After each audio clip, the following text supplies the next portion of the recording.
Hello, hello, hello. My name is Cole. This is the Collateral TV broadcast. We're going to do it a little different this evening. Normally, I just dive right into the video games. But, little did y'all know that I used to play live music. We're going to do a little bit of that.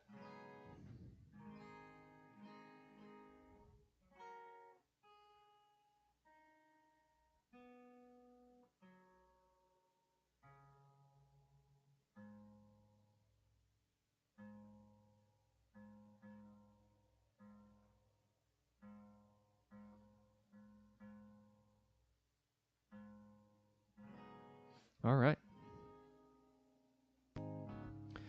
So the first one we're going to get started with. I've been brushing this song off lately. It takes a lot of breathing power, so this is called Two Roads, and I do hope you enjoy it.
try. I don't want you to lie. I want your love is all that I want in my life.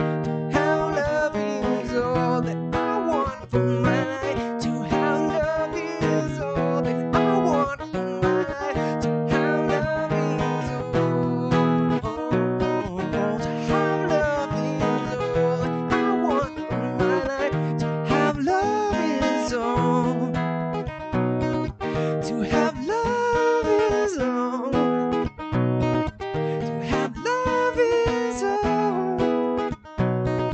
To have love is all. I want in my life to have love is all. Have love is all. Have love is all.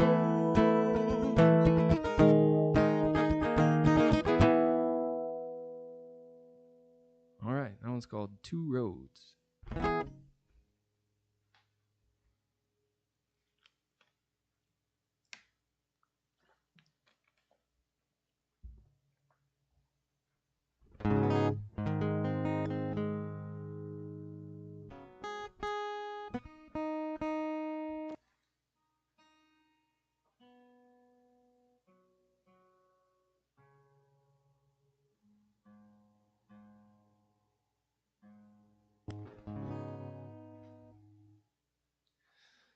Do a little bit of chicken picking.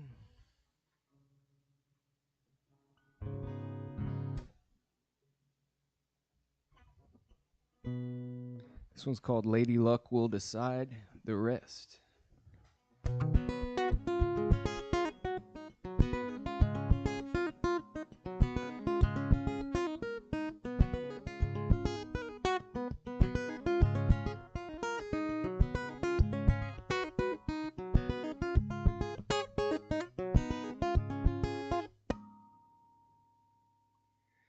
You say only one could walk on water, and I say go on and walk that talk then. You say you take on any other, and I say there's God in every human. Speak knowing there's nothing you can amend, knowing all of the time I'm gonna try to be the one you need. Though sometimes I'd rather lie to myself than believe. Oh, and I find if you can believe your brother in kind, you'll be not so heavy-hearted and more free. Whoa, more loving and kind, little less blind, maybe just more inclined to see. A little more innocence and feel less guilty. And maybe, baby, then lay your head to rest. We know that worry ain't for the best. You got the kind of mind that only time can test. So pretty, my baby, lay your head to rest. Lady Luck will decide the rest.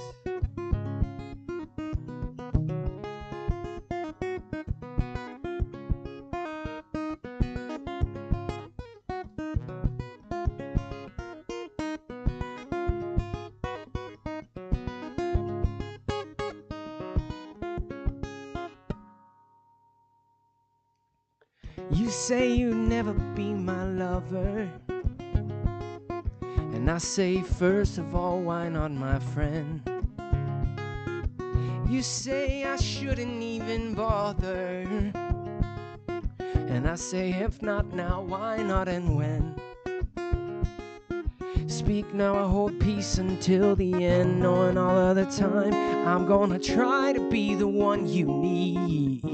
Though sometimes I'd rather lie to myself than believe. Whoa, and I find if you can forgive your lover in kind, you'll be not so heavy-hearted and more free. Whoa, more loving and kind, little less blind, maybe just some more inclined to see. A little more innocence and feel less guilty. I said let me be the man for you, 'cause you're the woman for me. She said, you thinking I'm the one for you don't make you nothing to me. And so I cleverly replied, at least I'm something at worst or best. And she smiled and said, you're what you believe in, lady luck will decide the rest. So pretty, my baby, lay your head to rest. We know that worry ain't for the best. You got the kind of mind that only time can test. So pretty, my baby, lay your head to rest. Oh, you got the kind of mind that only time can test. And we know that worry ain't for the best. So pretty lady, lay your head to rest. Oh, pretty, my baby, go now, lay your head to rest. Come on, lady luck, you know lady luck, be with me now. Lady luck, come on, lady luck, be with me now. Lady luck, come on, lady luck, be with me now. Lady luck, come on, lady luck, be with me now. Lady luck, come on, lady luck, be with me now. Lady luck, come on, lady luck, be with me now. Lady luck, come on, lady luck, be with me now. 'Cause lady luck will decide the rest.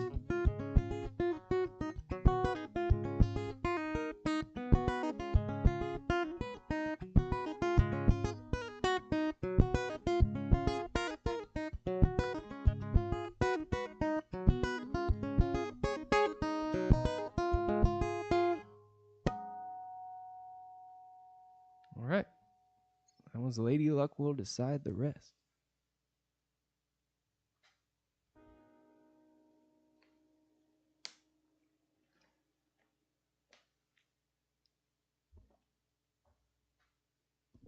Okay.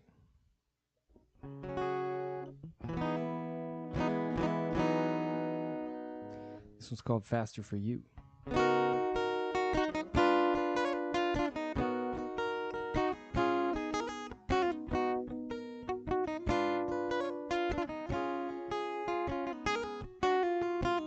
You're like the sea I'm sinking in, falling 1,000 leagues in love. And if I were to meet my demise, I wouldn't regret nor rise above. And if you were to wear a disguise, baby, your eyes would be enough to see your worth lies far within. I believe I found a diamond in the rough. Well, and I wanna do something with this life I'm lucky to live, for this world I'm living in, and don't never stop loving. Because I am a man made up of more than just the sum of all my parts. And baby, I believe your body's a work of art. So show me an open mind and I will hold you in my arms. So you can feel my heart beat faster for you. Well, can't you feel my heart beat faster for you? Can't you feel my heart beat faster for you?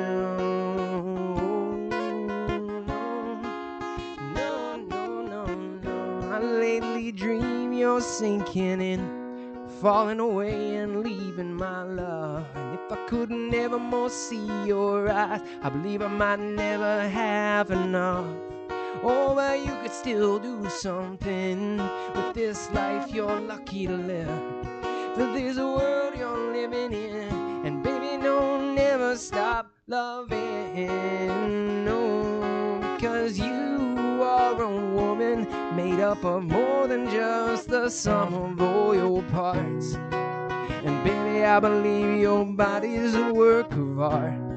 So I'll show you an open mind and hope you hold me in your arms. So you can feel my heart beat faster for you. Well, can't you feel my heart beat faster for you? Can't you feel my heart beat faster for you? No, no. But now I see you surfacing, coming to stay and taking my love. And if I could once more see your eyes, I believe it might have even been enough. Oh, that we could have done something with this life we're lucky to live. There's a world we're living in, and baby, no, never stop loving. Because we're only human, it isn't always best to plan the greatest parts. And lately we've lived our lives like works of art. So it's uncoincidental when I faster play this part. So you can feel my heart beat faster for you. Well, can't you feel my heart beat faster for you? Well, can't you feel my heart beat faster for you? You can feel my heart beat faster for you. Well, can't you feel my heart beat faster for you?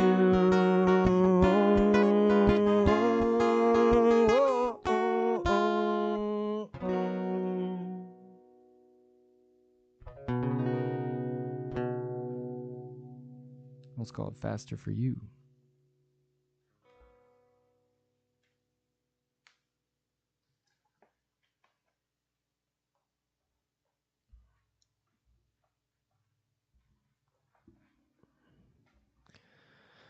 All right, I gotta stretch the legs. Hold on.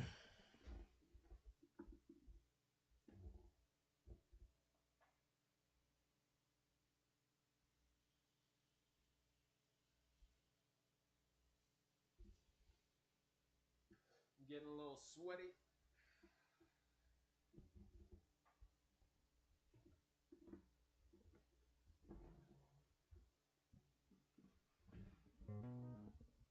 All right.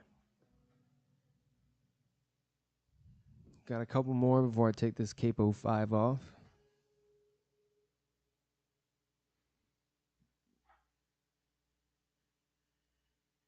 I'm going to switch this stool around.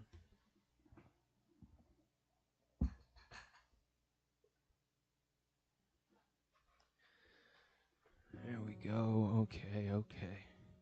All right, this one is called Summer in Georgia.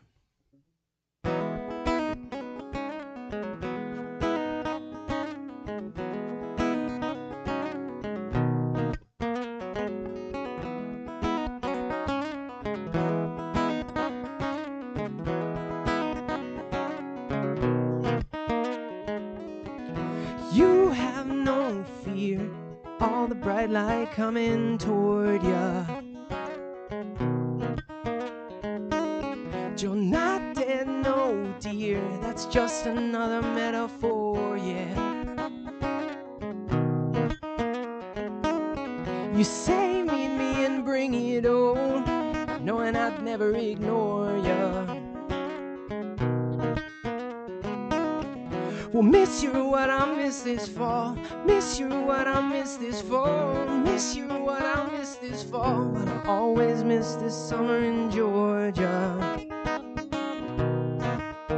Oh yeah,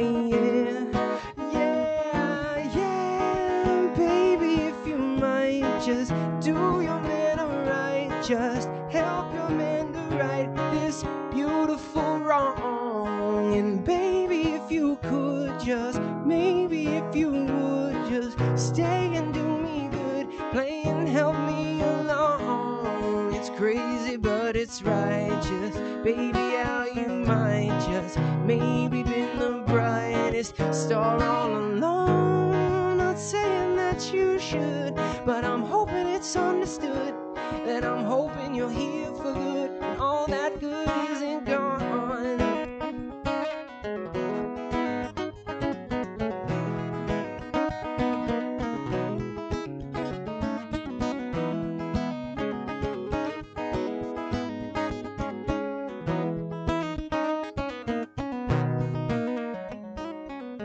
And I know it might sound kinda morbid, but all my fears are back again. Had to give up everything that I'd hoarded and line up at the back again. Just made me think of what's important, straighten up my back again.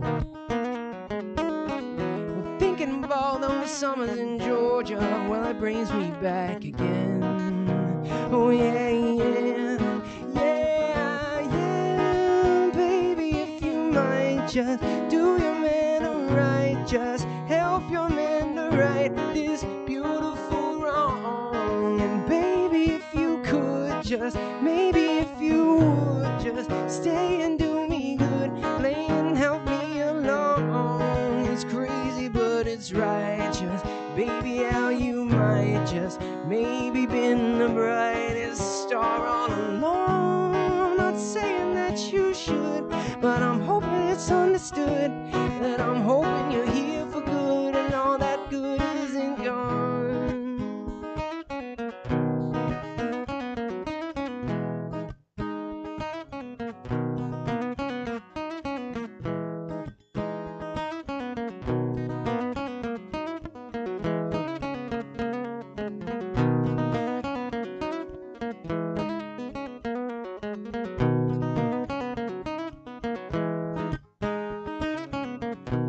Well, these summer days that I still see through hazy eyes, still driving me crazy. I still recall loving you lazy, and I still fall in love with you lately. And I'd stall any other lady if I could call you my baby doll.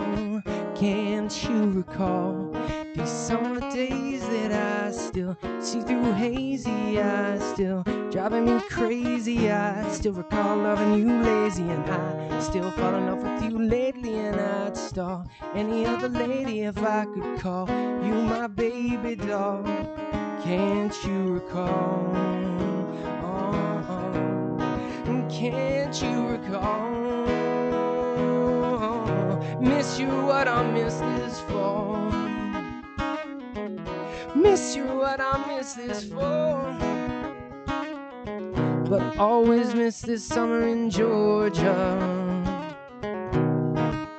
Oh yeah, yeah, yeah, yeah, baby, if you might just do your man right and help your man write this beautiful song. And maybe if you could just, maybe if you would just stay and do me good, play and help me along. It's crazy, but it's righteous, baby, how you might just maybe been the brightest star all along. I'm not saying that you should, but I'm hoping it's understood that I'm hoping you're here for good and all that good isn't gone.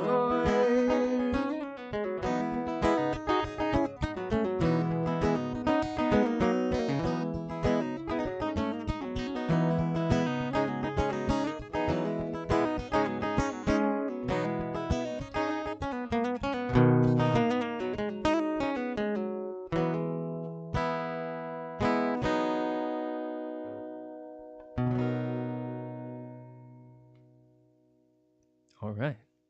Let's check the tune.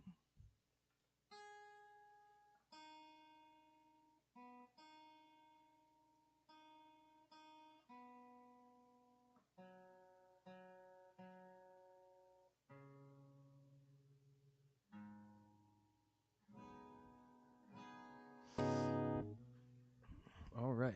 So let me think. I know I got at least two more in this Capo 5. All right. No, really. This one's called All Right.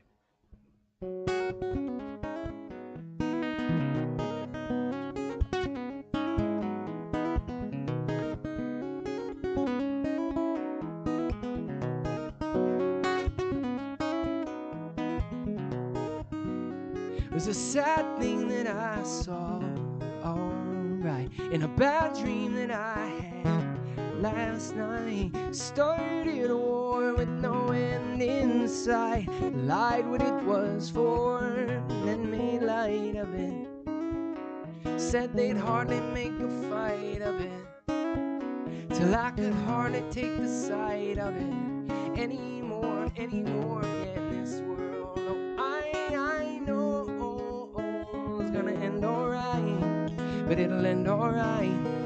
'Cause girl, oh, I know it's love, alright, we'll end up alright. And no war in all the world will leave this world alright and never end alright. And the more I come to know, the more I wonder if any of it's right. Oh yeah.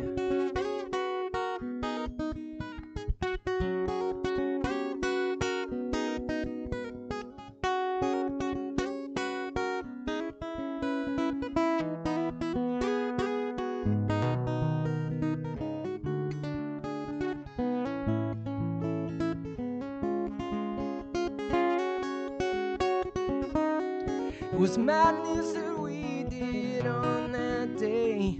Ran away and we hid each different way. But one thing that I know for sure, she'll never love this song that's happier than yours. Truly happier than yours. Truly in this world. Oh, I know it's gonna end alright, but it'll end alright.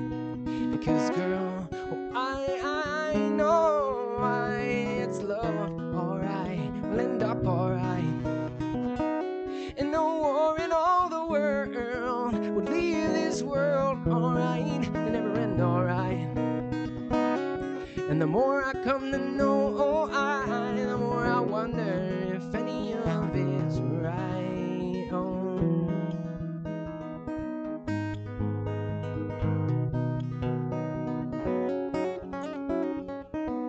What if I did all I could with every day, and in the end it still wasn't enough? I always tried to be the kind of man who kept going when going got rough.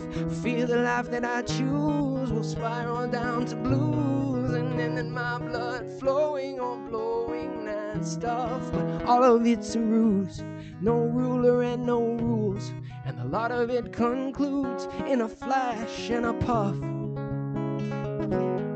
And the only thing that mattered in all of this was love. And that's alright, 'cause this world I know is gonna end alright, but it'll end alright. Because girl, I know why it's love, alright, we'll end up alright. And no war in all the world would leave this world alright, it'll never end alright. And the more I come to know, the more I wonder if any of it's right. And that's alright.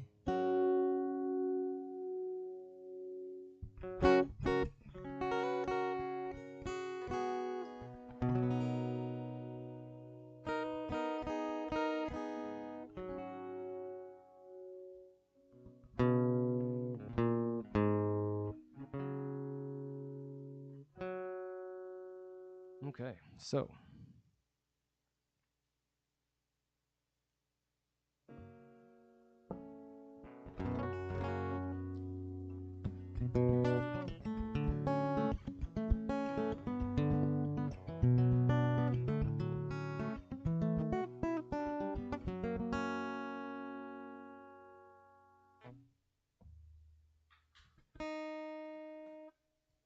fuck the capo for now.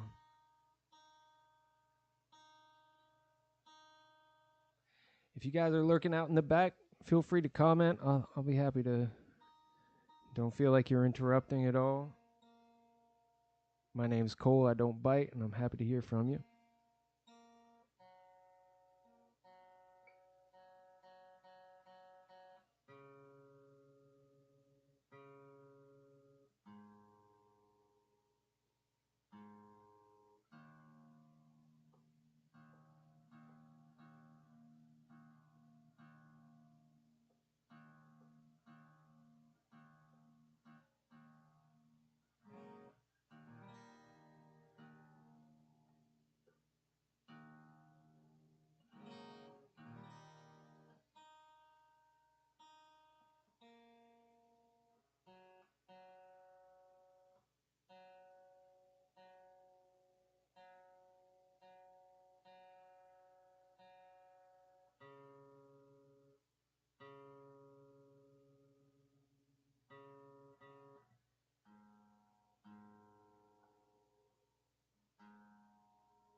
All right. So why not play a cover or two? I know it says original music, but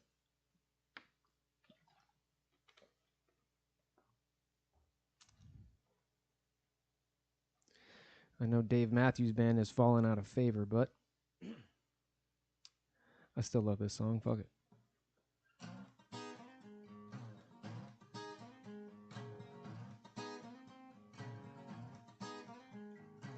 I'd say my hell is the closet I'm stuck inside. Can't see the light. And my heaven is a nice house in the sky. It's got central heating, and I'm alright. Yeah, yeah, yeah. Can't see the light. Keep it locked up inside. Don't talk about it. Talk about the weather. Yeah, yeah, yeah. Can't see the light.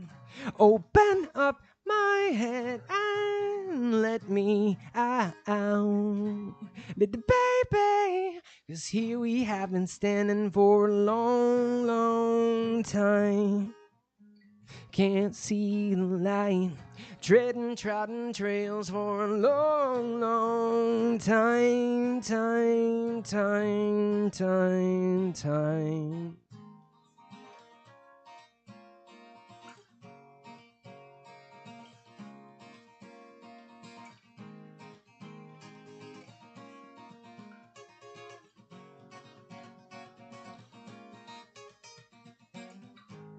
And sometimes, don't you know, I find that it's easy to be myself, and I find sometimes it's better to be somebody else. I see you young and soft. Oh, my little baby, little hands, little feet, little baby. 1 year of crying and the words they creep up inside, creep into your mind. No, you got so much to say, so much to say, so much to say, so much to say. So much to say, so much to say, so much to say. And I'll tell you why. It's because here we have been standing for a long, long time. Can't see the light. Treading trodden trails for a long, long time. Time. I find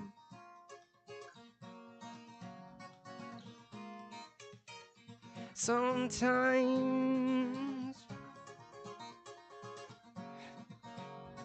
it's easy to be myself, and I find sometimes it's easy to be myself, and other times I find sometimes it's better to be somebody else.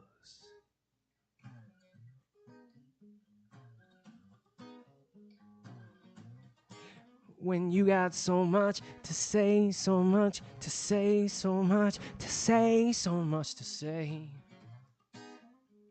So much to say, so much to say, so much to say.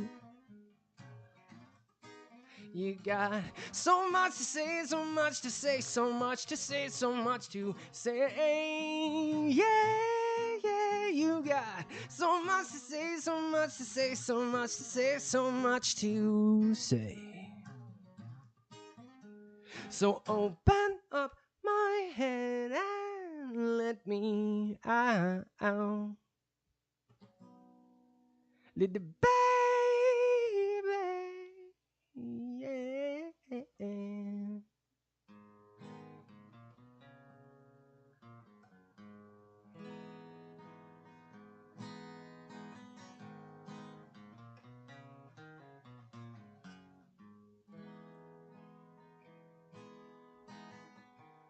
Hey, my. Rock and roll will never die. And there's more to the picture here than meets the eye. Hey, hey, my.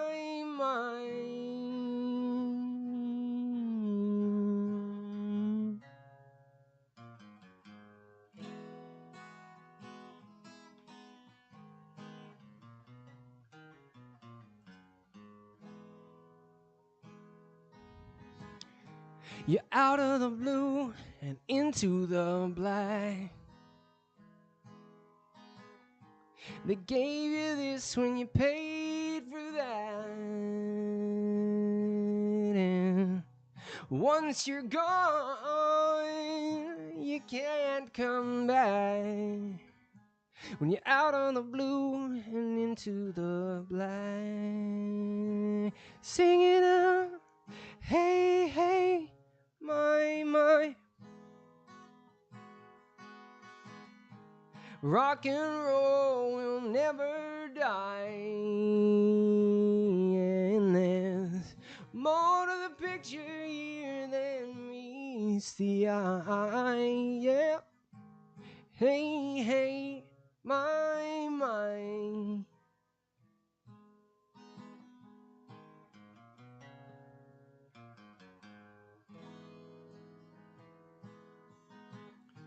The king is gone, but not forgotten. This is the story of Johnny Rotten. Said it's better to burn out than fade away. My, hey, hey. My, hey, hey. Rock and roll is here to stay. And it's better to burn out than fade away. My, hey, hey. Hey, hey, my.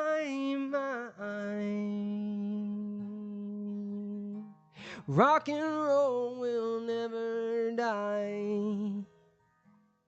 And there's more to the picture here than meets the eye.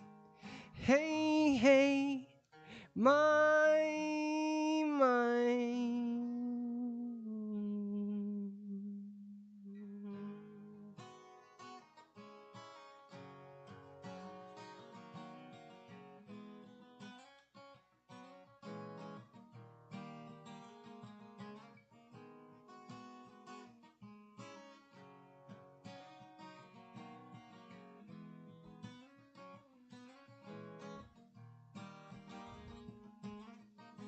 Now that I've lost everything to you, you say you want to start something new, and it's breaking my heart you're leaving. Baby, I'm grieving, but if you want to leave, take good care. Hope you got a lot of nice things to wear. Just know a lot of nice things turn bad out there. 'Cause ooh, baby, it's a wild world. And it's hard to get by just upon a smile. Ooh, baby, it's a wild world. And I'll always remember you as a child girl.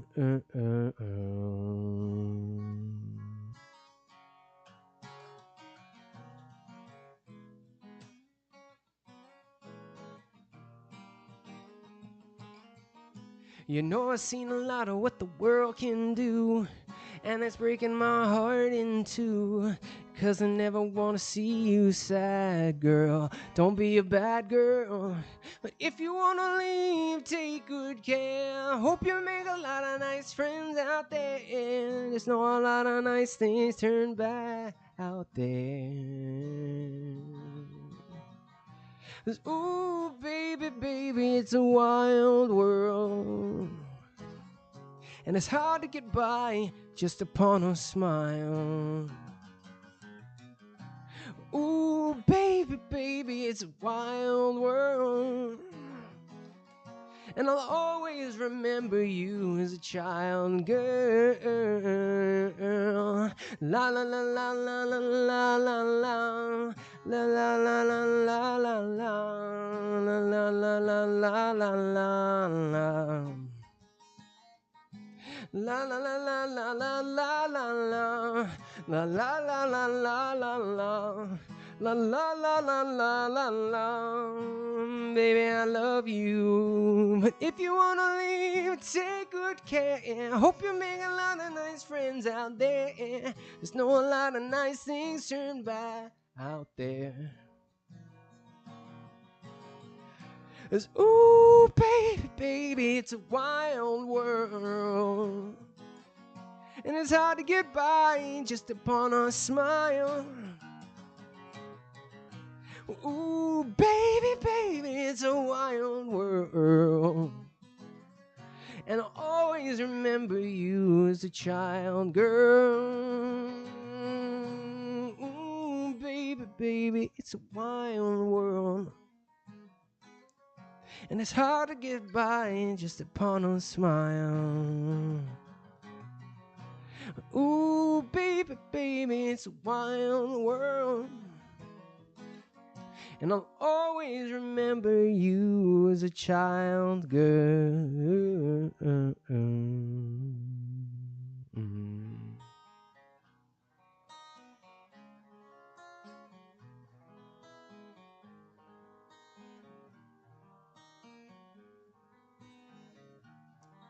There is a house in New Orleans they call the Rising Sun,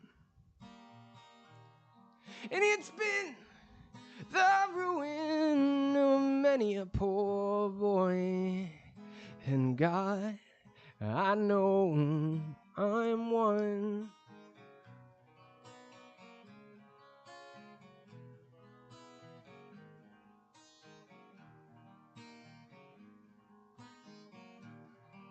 My mother was a tailor.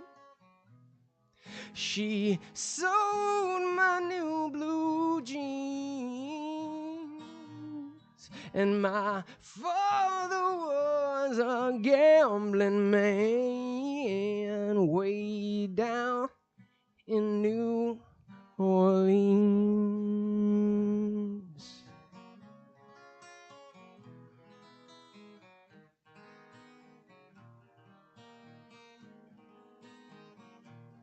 Now the only thing a gambler needs is his suitcase and his trunk, and the only time he's ever satisfied is when he's on a drunk.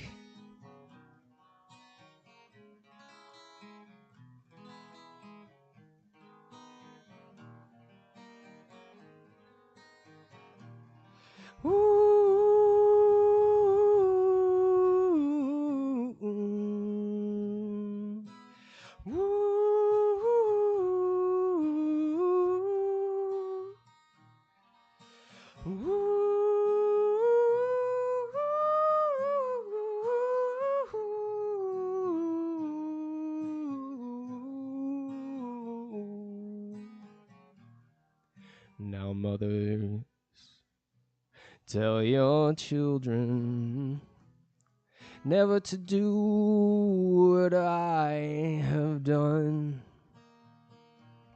not to spend their lives in sin and misery in the house of the rising sun.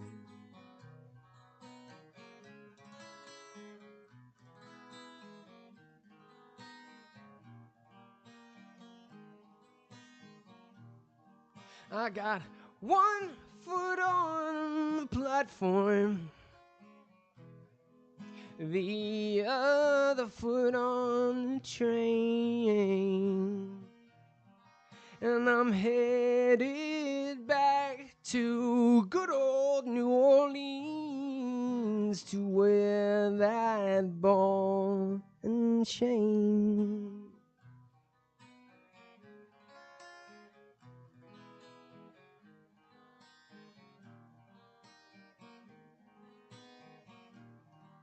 There is a house in New Orleans they call the Rising Sun, and it's been the ruin of many a poor boy. And God, I know I'm one.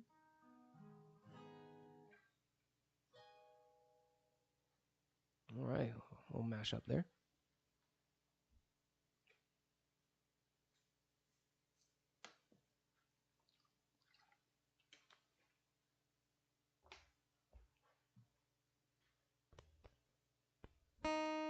Holy shit. God damn it.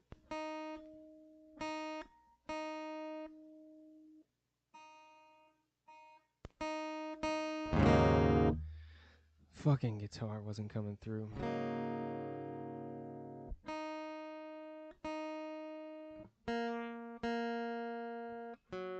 Well, I hope you at least heard it a little bit on the fucking mic. Fuck me.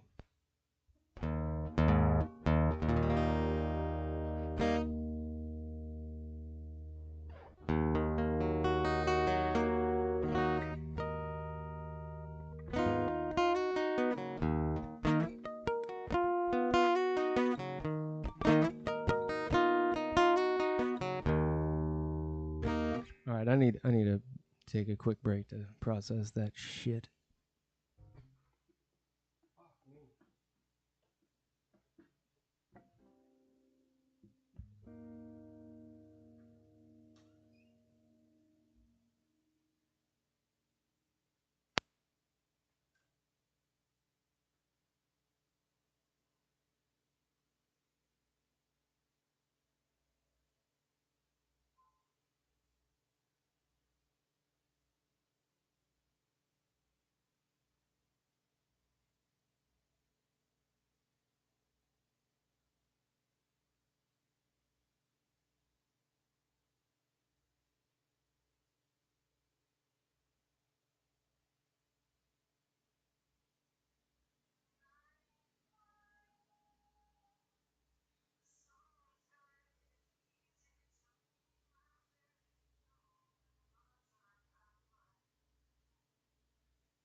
All right, I went back through the video real quick, and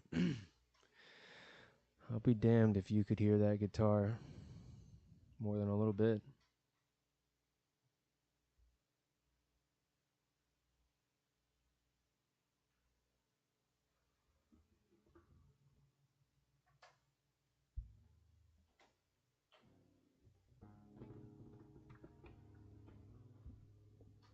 All right. Oh, well, fuck it anyways. This one's called Lion and the Lady.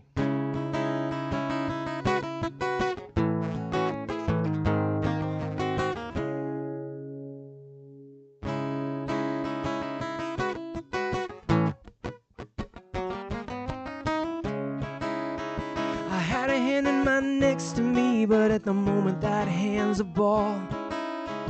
A pretty woman put a hex on me, saying now the sky's gonna fall. But she don't know she'll be the next to be crying like a porcelain doll. 'Cause pretty girl, it ain't sex to me, it's putting your back up against my wall.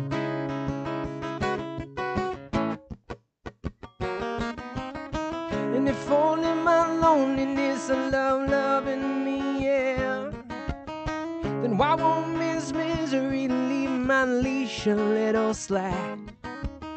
So close to defeat that my feet are slipping through the cracks. Whoa, oh, how I wish she'd wish away the weight from my back. Oh yeah, yeah, yeah, yeah. Whoa, whoa, no, no. Yeah, yeah, yeah. So damn it, woman, quit testing me in that simmering southern drawl. Let the woman get the best of me, and now she's thinking she can save us all. So lion lady lay in ecstasy, taking shelter from your own squall. It's pretty girl that ain't sex to me, it's putting your back up against my wall. My wall, my wall.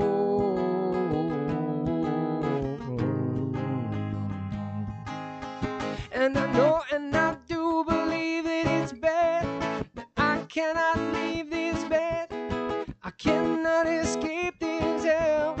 Well, so die we might as well. But no, I know you I do defy, no lie that I could tell. So now I've got to try to find my soul and self. If only my loneliness and love loving me, yeah, then why won't Miss Misery leave my leash a little slack? So close to defeat that my feet are slipping through the cracks. Whoa, oh, how I wish she'd wish away the weight from my back. But there's colors on the street, red, white, and blue, and people shuffling their feet, and people sleeping in their shoes. See, there's a warning sign on the road ahead. There's a lot of people saying we'd be better off dead. I don't feel like Satan, but I am to them, so I try to forget it any way I can. Keep on rocking in the free world, and keep on rocking in the free world. Come on, keep on rocking, keep on rocking, keep on rocking, won't you? And keep on rocking in the free world.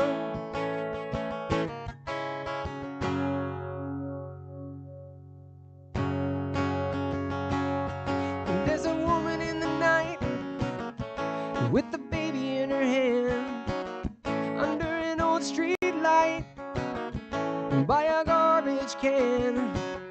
So she put the kid away and she's gonna get a hit. She hates her life and what she's done to it. It's a one more kid that'll never go to school, never get to be loved, never get to be cool. No, keep on rocking in the free world. Come on, keep on rocking in the free world.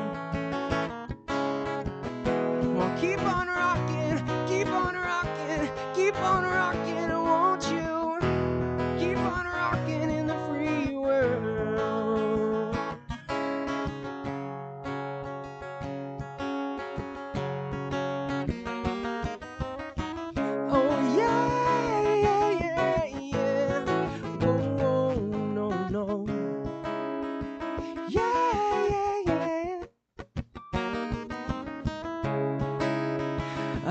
hand in mine next to me, but at the moment that hand's a ball. And pretty woman put a hex on me, saying now the sky's gonna fall. But she don't know she'll be the next to be crying like a porcelain doll. This pretty girl, it ain't sex to me, it's when you're back up against my wall. No, no, no.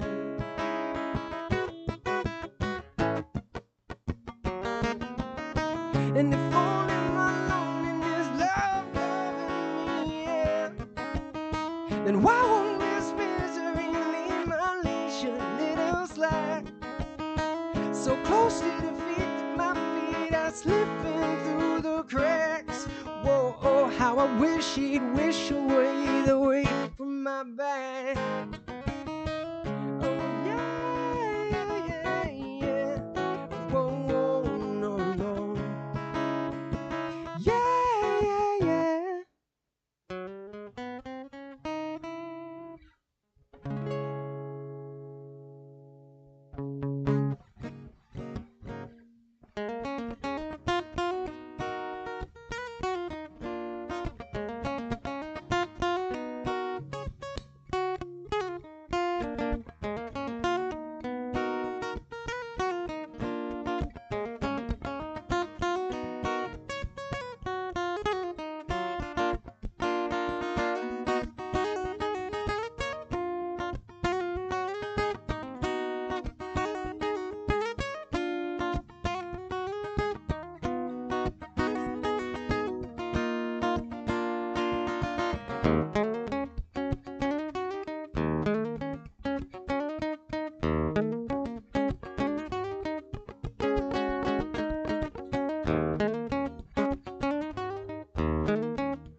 It's a John Legend song.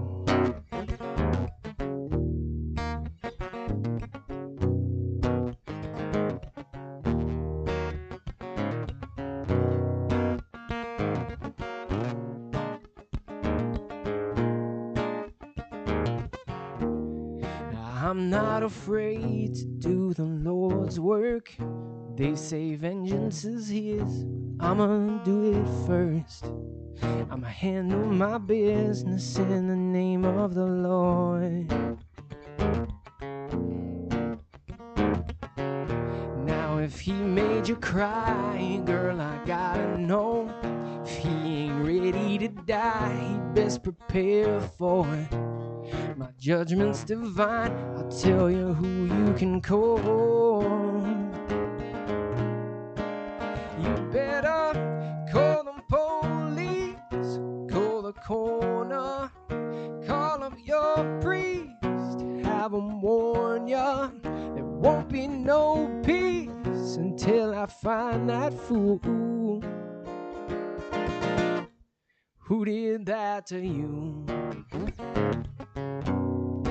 Who did that to you, my baby?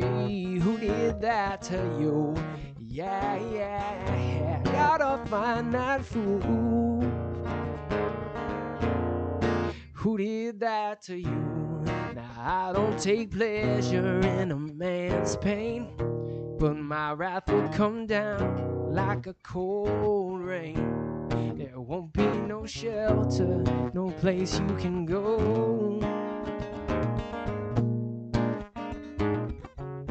It's time to put your hands up.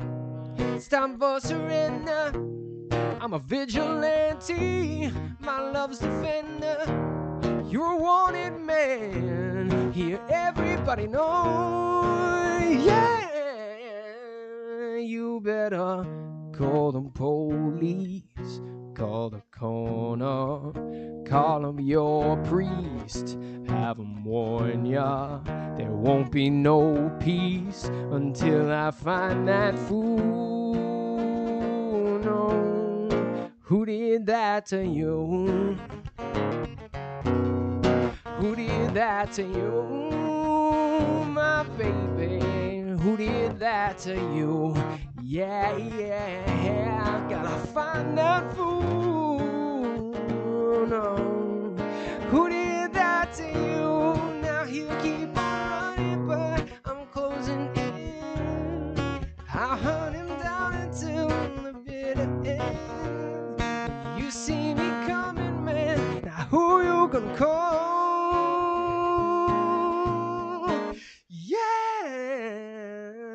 You better call the police, call the corner, call up your priest, have him warn ya. There won't be no peace until I find that fool. You better call the doctor, call the lawyer. I chased him all the way to California. I gave my best, yeah, for to find that fool. No. Who did that to you?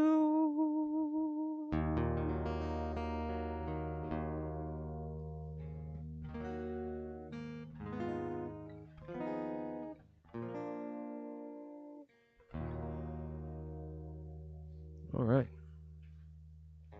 About to hit the hour mark. I'm probably only going to do about an hour, hour and 15.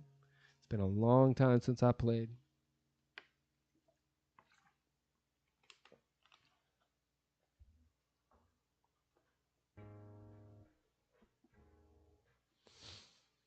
All right, all right.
This song is called East Side of the Bridge.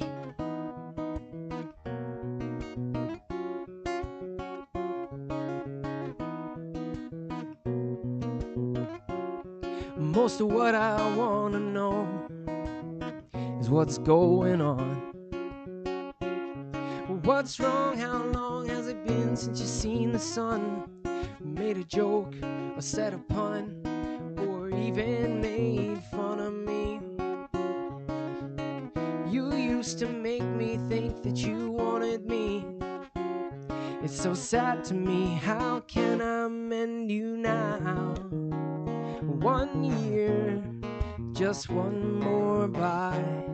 a little less of my time thinking, a little more of my time high. And I wonder why life hangs you out to dry. So I think I might go by the east side. Meet me on the east side of the bridge. Well, we know flight is not right, but you might for what you did.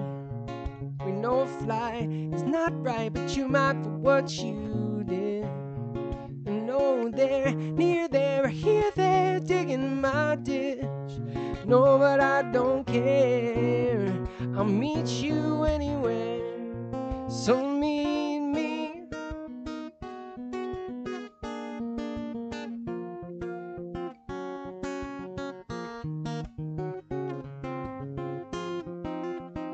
Rest of what I wanna know, I can't ask. No things stuck in the past that you maybe should have asked about the last time we spoke about past times. Like, are you lonely tonight, or were you lonely only that time? Because time won't be the end of another line. Even if this is the end of you, my love, or my friend, tonight. 1 year, another one by. A little less of my time thinking, a lot more of my time high. And I wonder why life hangs you out to dry. So I think I might go by, hanging my feet from the east side. Meet me on the east side of the bridge. We know flight is not right, but you might for what you did. Hang your feet from the east side of the bridge. We're knowing they're near there, here, there, digging my ditch. No, but I don't care. I'll meet you anywhere. Meet me on the east side of the bridge, and we'll let the sunrise be both of our alibis. Just meet me. Just meet me there.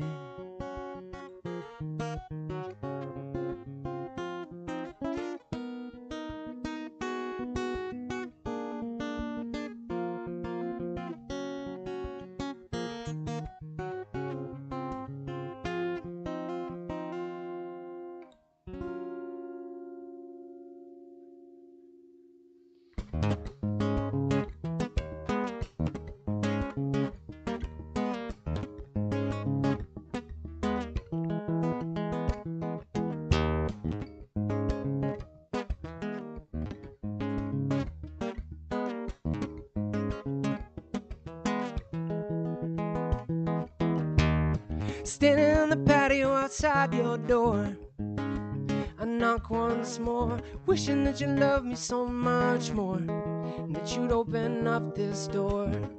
Baby, if you could somehow see the simple man I could be, I think you love, my love, and if you want it, then it's yours. My love, you love my love. Still lonely, I dream of the day you come down from up above.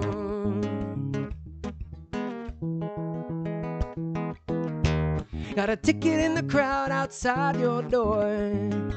I feel ignored, but now I know why. All I wrote number 4, and no, you'll never love me more. Baby, if you could somehow see the simple man I could be, I think you'd love, my love, and if you want it, then it's yours.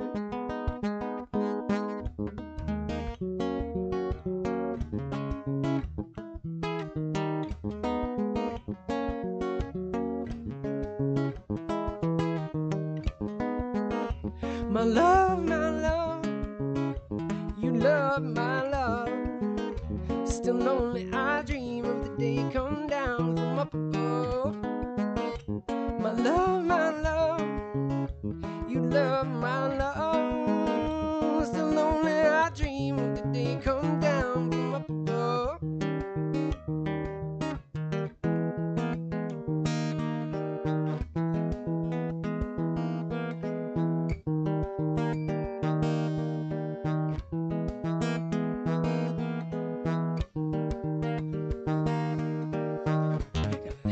the handle on your door.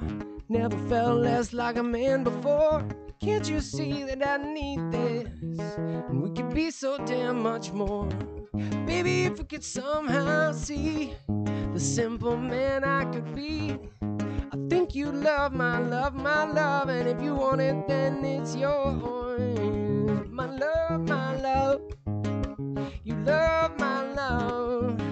Still lonely, I dream of the day you come down from up above.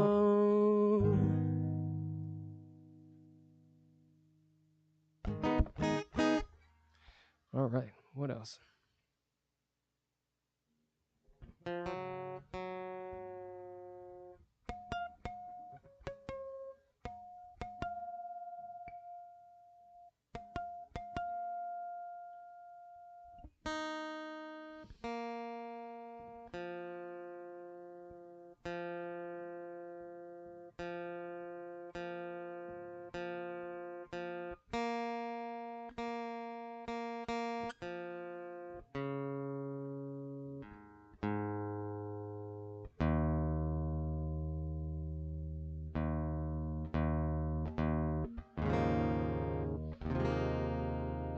All right. I think this one's going to be the last song. Who knows, I could change my mind, but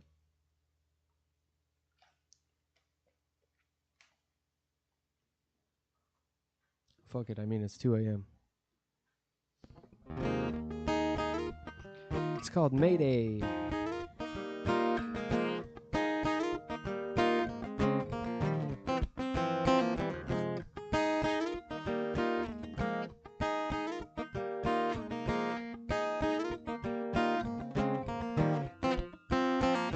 September 3rd and I haven't heard from her. I thought for sure we were starting something that wouldn't allow for what's just occurred. I thought for sure we were, but I haven't heard from her.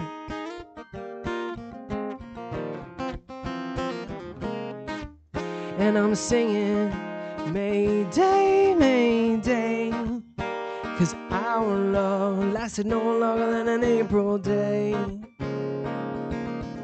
And I could hear it in the words she'd say. My baby's got something of an August way. At the end of the summer she don't plan to stay.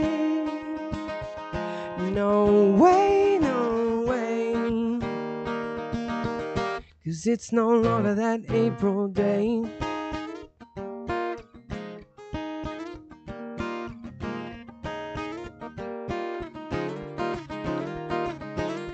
October 3rd and she hasn't yet called. It seems after all we were never starting nothing that ever lasts past the fall. It hurts after all, it hurts after all. But now as I fall, oh, I'm singing Mayday, Mayday, 'cause our love lasted no longer than an April day. And I could hear it in the words she'd say. My baby's got something of an August way, yeah. At the end of the summer she don't plan to stay. No way, no way, 'cause it's no longer that April day, yeah.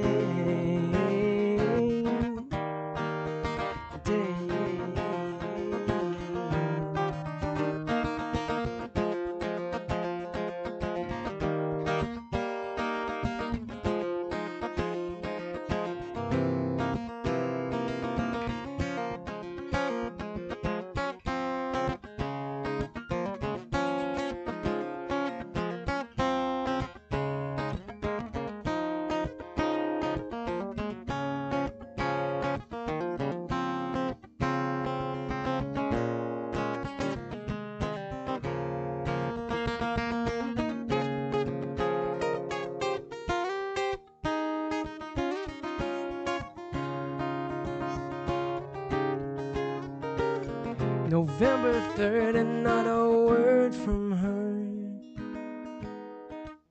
I still haven't heard from her, but I still remember her. And I'm singing, whoa, I'm singing, Mayday, Mayday. 'Cause our love lasted no longer than an April day. And I could hear it in the words she'd say. My baby's got something of an August way. Yeah. At the end of the summer, she don't plan to stay. No way. 'Cause it's no longer that April day. All right, guys, it's been a pleasure playing some music for you. Give me about 5 minutes, and I'm going to get set up to play some Diablo 3, because why the fuck not? Thanks for listening if you're out there. Cheers.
check.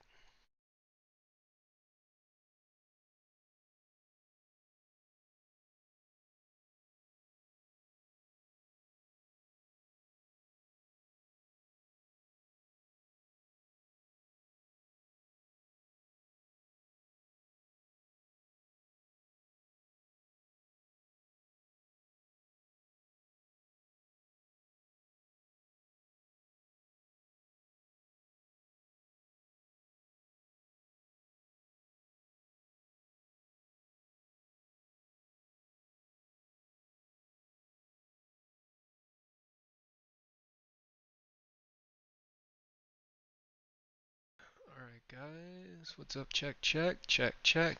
Alright.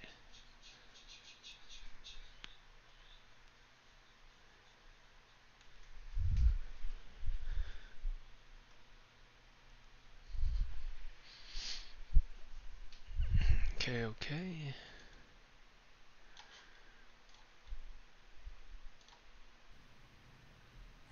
Who is Yeah. Phil? Yeah. Yeah, actually. I think Abby Martin is the only person that Philith. deserves to be married to this guy, and this guy is the only person that deserves to be married to Abby Martin.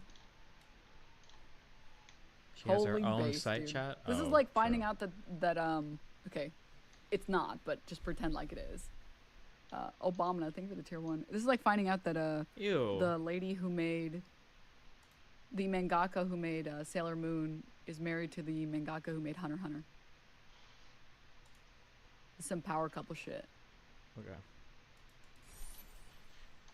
Yeah, that's a lie. That's a lie.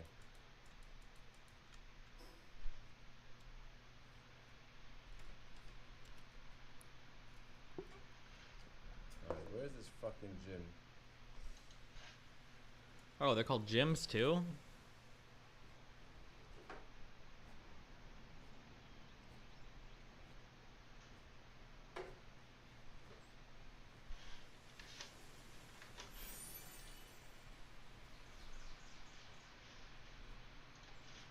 What do you think taught her political takes? Do you think teachers did it, or was it like her stoner friend? What? No, she's like picked all of this up like in a year or two, just like TikToks, and it's just like I think for her it's a grift. She doesn't believe any of this shit.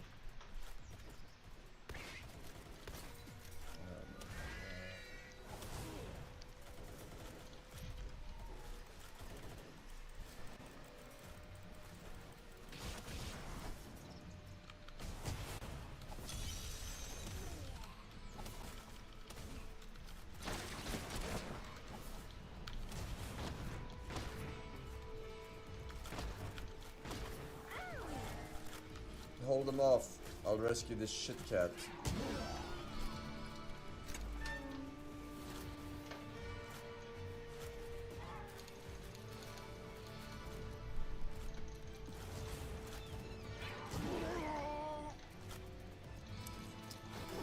I'm over encumbered.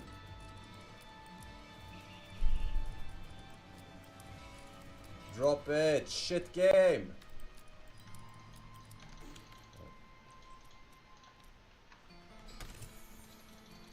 Megasphere. Wow. Alright, guys, we're almost set up.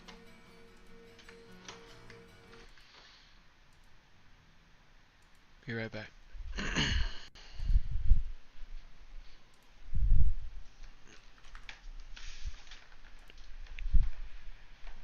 This is fucking hilarious. Is this for his YouTube channel, or are they able to do this live on a stream?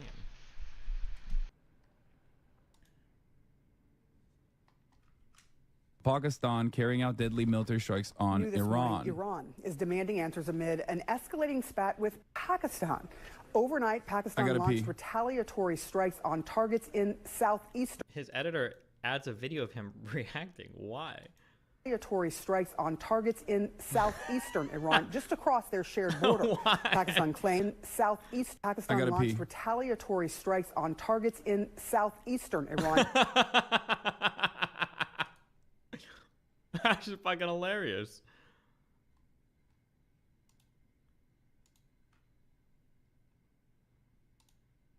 Pakistan carrying out deadly military strikes on This Iran. morning, Iran is demanding answers amid an escalating What's the spat. difference? Well, he's AFK, but his editor throws in a video clip to make it look like he's still there reacting. Pakistan. Overnight, So, like, he gets them Pakistan to launched leave. retaliatory strikes on targets in southeastern Iran, just across their shared border. Pakistan claims it took out a number of militants, but Iran says mostly women and children were killed. This is coming just a What's the difference? Ah, I get it. I'm sorry, my bad. day after Iran said it fired missiles and drones at militant strongholds inside Pakistan. Local officials say 2 children were killed there. CNN's Ivan Watson is following all of these details for us. Ivan, these really are, and this is an extraordinary moment with Pakistan and Iran launching strikes against each other. What does it mean for the region?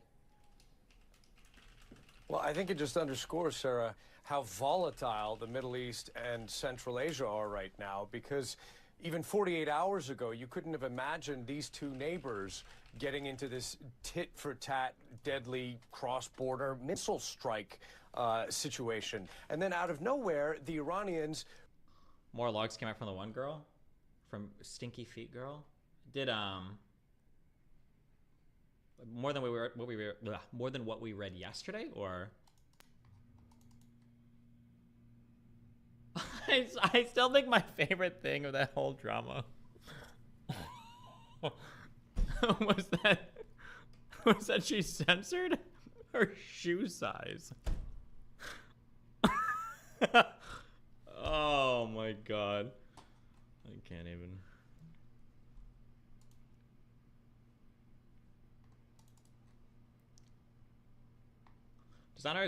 Does Hassan or his editor always do this because they're running out of content or some shit? I have no idea. Wasn't she trans? Is she? What do you think about Sam Hyde participating in the Nazi book burning? Is it going too far for a bit? Is it going too far for a bit? I don't think that it's a bit. I think that there's like a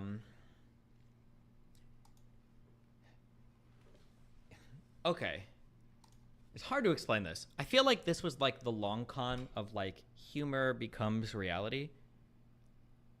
I think that what happens is like people joke about Jewish shit all the time, and especially like in 4chan communities, and I think eventually it just becomes kind of part of your reality to where like, yeah, the Jews probably do control everything and blah, blah, blah. That kind of like subtle anti-Semitism, would you call it? Like the Jewish conspiracy shit. I feel like based on all the things that I've seen of Sam, I think he probably believes those things. I'm pretty sure he believes that, pretty sure he believes in those things. That'd be my guess, but.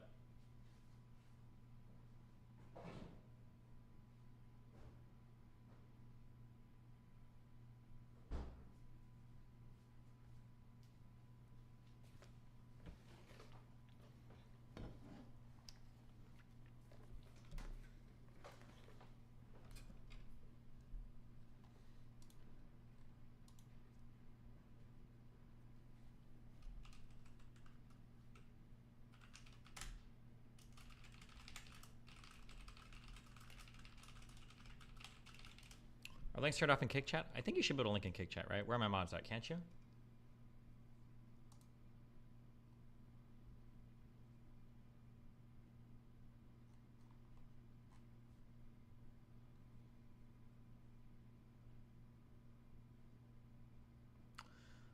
I feel like with Hyde, it's just impossible to know what he really believes unless you know him personally.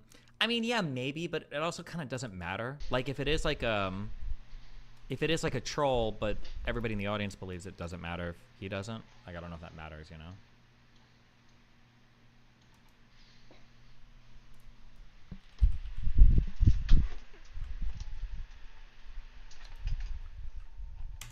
This is like super weak as shit. 10-minute Justical Kelly link.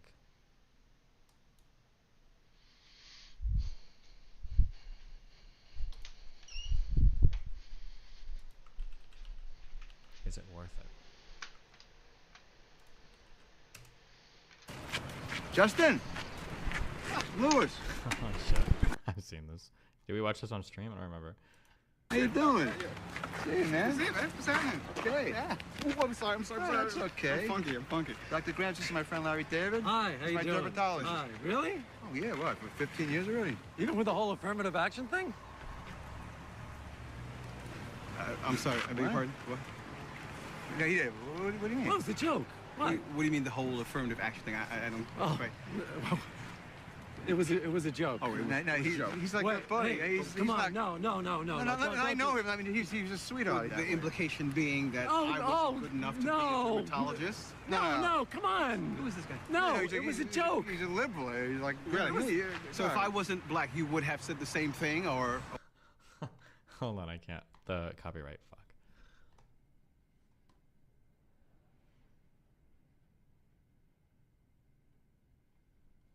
Shit. Like I was looking for something actually. Preview. Oh man, we got like a whole edited, like, high quality Justical Kelly link. Criticized a lot, and can you give me an example where you engaged with it publicly on stream the first time you heard it and actually like internalized it and didn't just attack it or dismiss it? But I think sometimes people are trying to like help you, or they're on your side. And you can't see that because they aren't completely agreeing with you. It's really about the criticism, right? That when you're being criticized, I don't think so. I was trying to do this, I didn't do it very well. But when Joe came in to criticize me, I was trying to be very accepting of that, because usually when intelligent people that you have some amount of respect for have criticisms for you, they are worth hearing, even if they're incorrect, like foundationally. In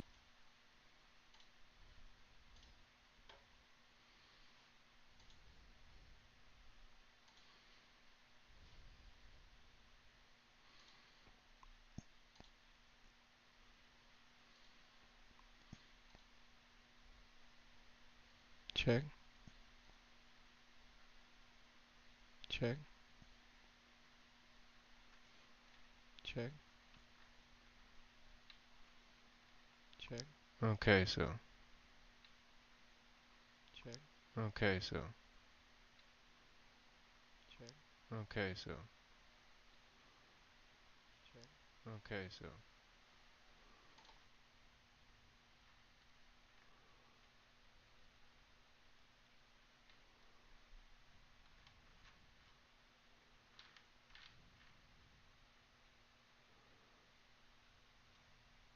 my opinion, because If it's I worth wanted investigating. criticism, Hold on, I wasn't done.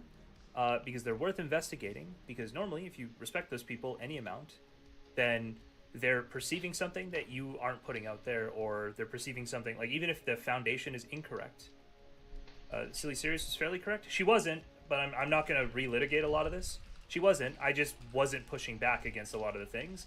And then when I did push back, I wasn't being aggressive and saying like, I mean, you it was need to mostly just respond to be what I nicer. said. It was supposed to just be nicer. Well, no, and you're better than that. It was a lot of be which nicer. is just like, But she. The thing is, she was factually incorrect in a lot of the things she said. Just I'm responding to somebody in Yes. chat. She was very factually Nobody incorrect. cares. Sure.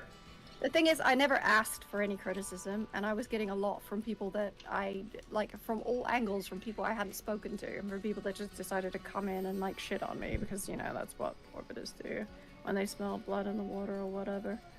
Oh, she's like doing the Mr. Girl thing. I think probably because she also talks to a lot of people in Spicy Chat, and I see them say a lot of the same things. So she's got like that in her mind. But I didn't ask, and also there's like a time and a place. I'm probably not in the middle of a dog pile. Is it like very useful to like give criticism? But also, I reject the being nicer part. The reality is, okay, so for someone like Erudite, her Spicy Chat is like Chud's community. I say Chud's community, but it's like imagine like the Kiwi farms of like I guess like of all the political streamer communities or whatever. Spicy Chat is like that thing basically. And Kelly's been talking a lot about this particular ordeal in there, and I think she mentioned the white blood cell thing in that chat. Yeah. is okay. So for someone like Erudite, her opinions are largely respected. I think she's mostly liked. So while she does get shat on a bit, like in unfair ways, usually because she gets held up as an example, at least it evens out, because generally speaking, she is respected. I am not respected, and that is fine.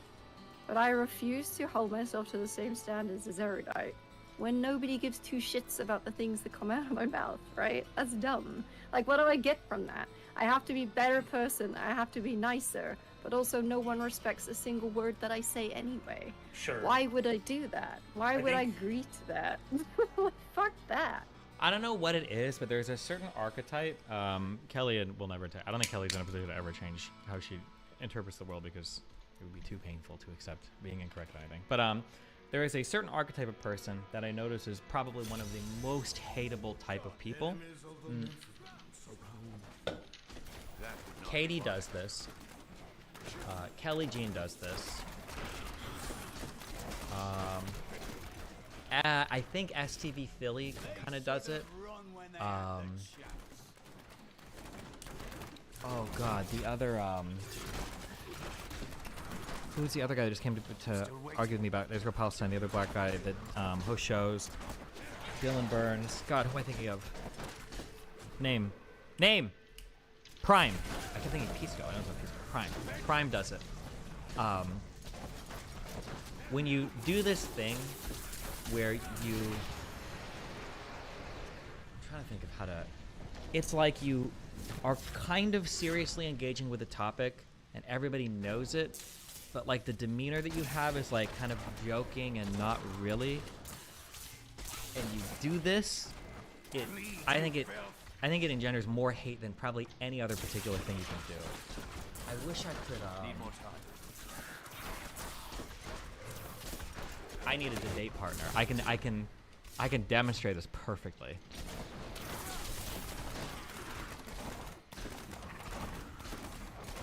Not ready yet. Join up in the Discord. Sweet revenge.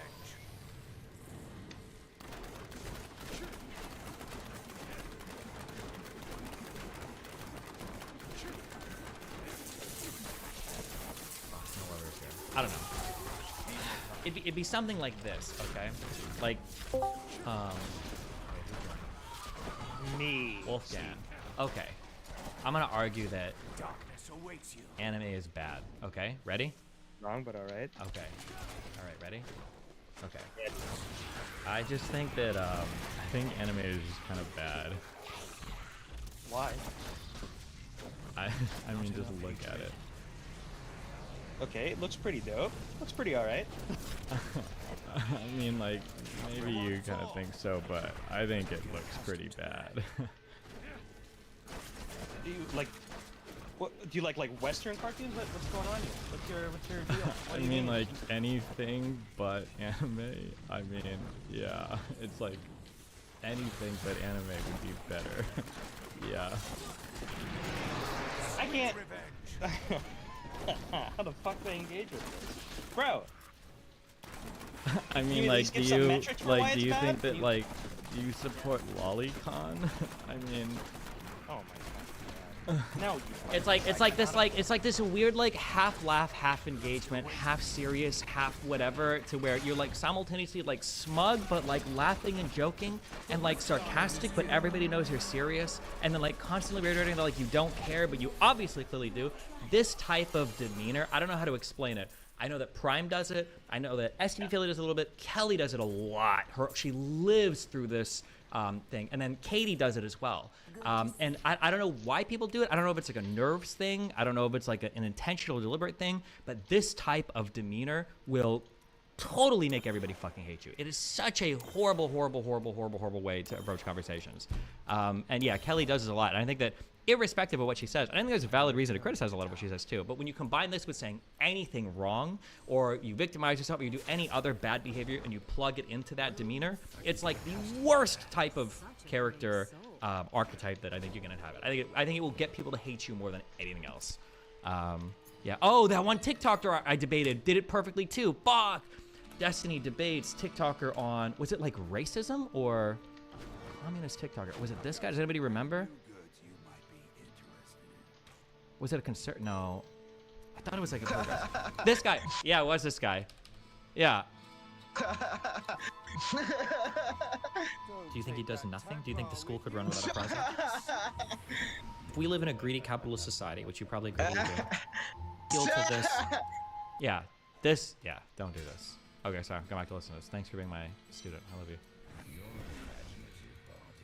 I say anyway. Sure. Why would I do that? Why would I agree to that? Fuck that. Yeah. So I think if you had just gone and did what I did and said like, yeah, I was sexist. Yeah, I pointed out something about her appearance. But fuck her. She was talking shit. Talk shit, get hit. If you just said that, I think you wouldn't have had any not problem. what I started out with, and you know that. There was like 6 hours between what I wrote in DGG and on Discord and what happened on stream. And the stream was like 4 hours of annoying the shit out of Kelly. The fact that they managed to find a few clips of us shooting on I was Anna talking about the is just initial hilarious. statements. Sorry, I was talking about the initial like DGG statements, or Like the what? initial DGG statements. Yeah, Saying there that was her nothing tattoos were directly trashy and sexist that she... Oh, there's that whole notepad that I had too, but I don't think Kelly's interested. The whole like strawmanning the fuck out of any argument against you too. Like, oh, so I can't say anything mean about anybody? Oh, so you're okay to kill me just because I said a mean thing? Oh, so you don't think anybody that criticizes me is being that like hyperbolizing and the hyperbolizing of everything against you and the trivializing of everything that you do? Oh, so people are allowed to slit my throat and rape my corpse, and I'm not even allowed to type one mean word in Discord? The hyperbolizing of all of your opponent's actions and the trivializing of everything that you do to try to like make a point and then completely, yeah. She does a lot of these things. It looked like she's pulled out of a dumpster. I think if you just I didn't yes, say the that's tattoos are sexist. trashy. I said the tattoos were bad. All right. Like this, yeah, like the loud, no, it's not a loud tactic. I need to stop saying that. The tactic of like criticizing like the exact word choice, and then acting like there's some actual substantive difference if they didn't get the exact quote correct. Yeah.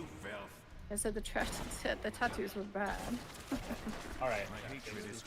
And then she laughs like she's made like a really good point. Yeah. Kind of what he was getting at. Yeah, it would be nice to know what the fuck that actually means. It's how you handle criticism. Like it's just I can't continue to have this same conversation. Yes, that doesn't say anything logistical. You need to actually explain what that means. So when people levy criticism at you, typically Kelly, and I'm not saying this as like I'm not angry about this. It just happens quite often. Sometimes when people criticize you, you don't ever try to consider the criticism or internalize it without attacking it first. And that can be an abusive behavior when you're unwilling to listen to anybody and their criticism of you. Does that make sense? Do you disagree? Let's say I didn't just say you do this. Would you agree that not being able to ever actually listen to criticism and consider it without attacking it first, do you think that could be an abusive tactic? Alright, which criticism did I get? Do you think? I always do this too now. I notice people doing this. I think I've started doing it recently. Is people answer questions with questions way too much. I know a lot of people are like, answer that question. Hold on. Answer that question. Please answer the question. Then you can do the next thing. My favorite new technique. Was valuable. Abusive tactic. Alright, which criticism did I get that you think was valuable? I think I should have listened to. See, you're saying it's not valuable. That's inherently dismissing it before you even say it. Well, there must have been one thing in there that you thought. I think Wolfgang had some Kelly points does. about you interrupting him in the past. That's abusive.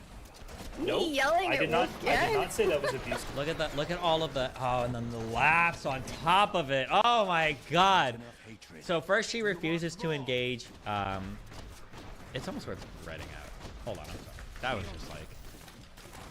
Okay. Valuable. I think I should have listened to. Without agree that not being able to ever actually listen to criticism and consider it without attacking it first, do you think that could be an abusive tactic? Alright, which... Okay, so Jessica's asking, would you agree that not being able to listen to criticism without attacking the validity of the source first is an... He's saying abusive, but he just saying bad. I don't think an abusive factor is good. So the answer to... So this is a good question. Should you, like... and it's actually... It's a good question, and it's actually something that there's a wide diversity of answers to, right? Because sometimes, like, should you consider criticism coming from a bad faith source? Maybe, maybe not. There's arguments on both sides of this, but... which attacking it first. But then the answer is that could be an abusive tactic. All right, which criticism did I get that you think was valuable? I think I should have listened. So then, Kelly sidesteps the answer to this question for whatever reason. Now, it's not necessarily intentional. Maybe she just wants to cut ahead, like, okay, yeah, obviously, you blah, blah, blah. So what criticism did I get that you think is valuable? And then... See, you're saying it's not valuable. That's inherently dismissing it before you even start. Logistical kind of sort of recenters on this by saying, like, well, you're saying it's not valuable, but then I think she'll reiterate. Well, there must have been one thing in there that you thought, I think Wolfgang had some Kelly points does. about you interrupting him. And then, so Logistical brings up, I think Wolfgang had points about you interrupting him. In the past. Now, Wolfgang is a relatively hard character to impeach. I don't think he's ever done anything weird or sexist or bad that I'm aware of, at least. That criticism is, well, could it be legitimate? Like, okay, well, I'm interrupting. Maybe that's, okay, maybe that, well, what is the response to this? Hatred is too low. That's abusive?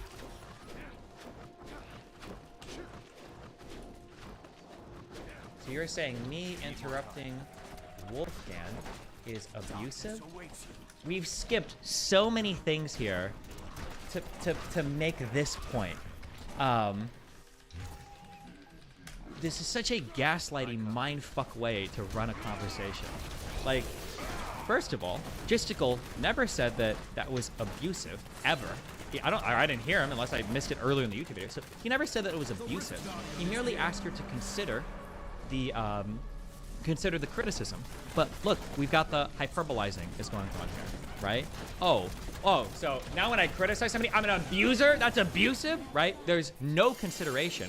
Was it a valuable criticism? Was it true? Was it false? Who knows? Because you're saying that's what makes me abusive.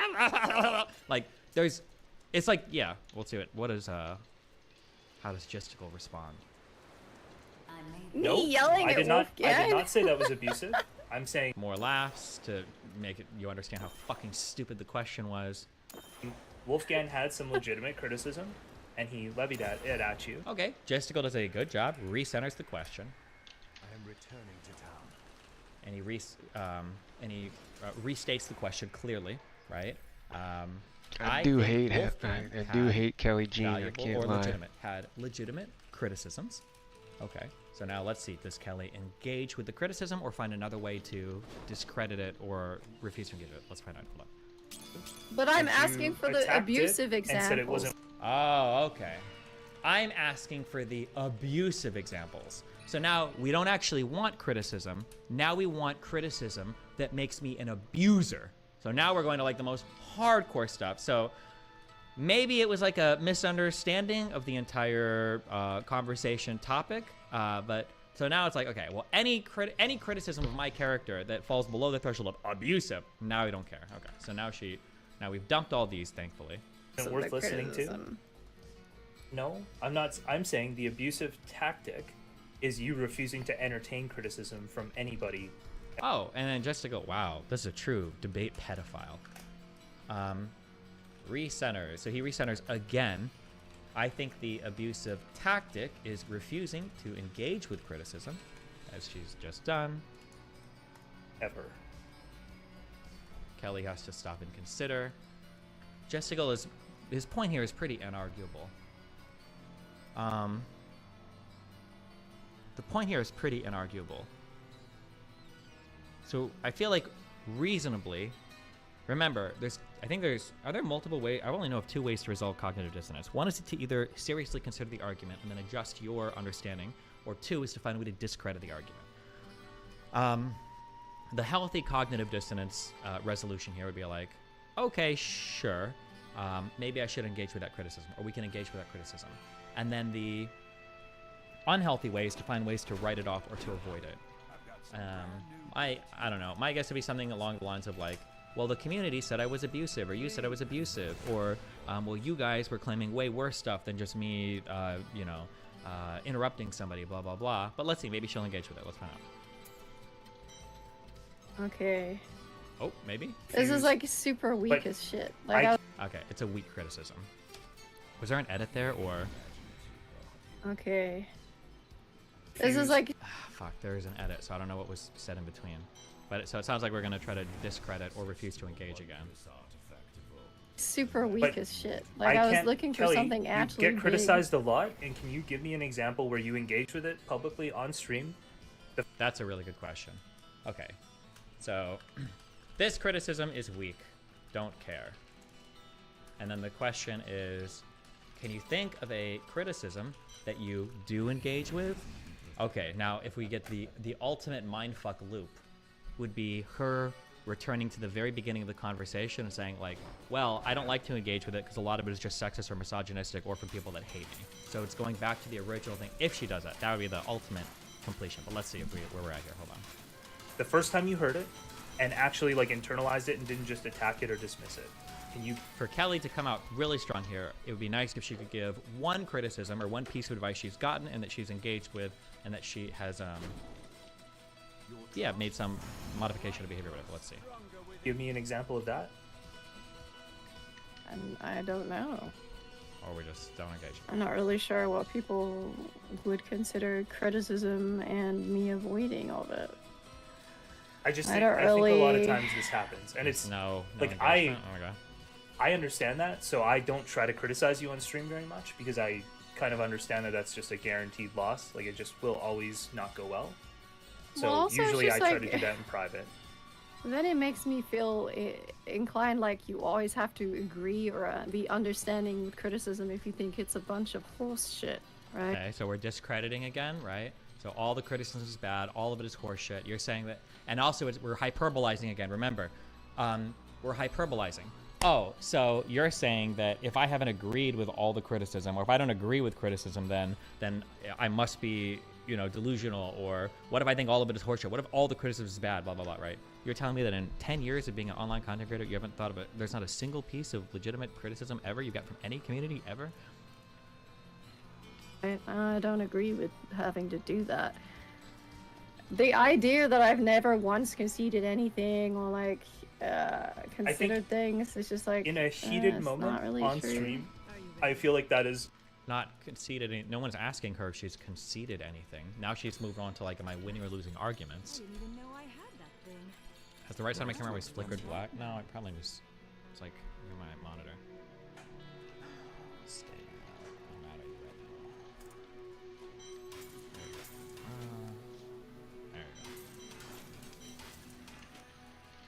go. almost completely true. I can't think of like a moment on stream where it happened, where like you were in an argument and you were close to objectively wrong on something and you conceded. But I don't have an also example in like for you right now. in like a debate setting, you're having a back and forth about something specific, right? So randomly taking on criticism as to how I behave in the middle of that would be pretty weird, and that's usually why I would be dismissive of it. Another reason to dismiss all criticism?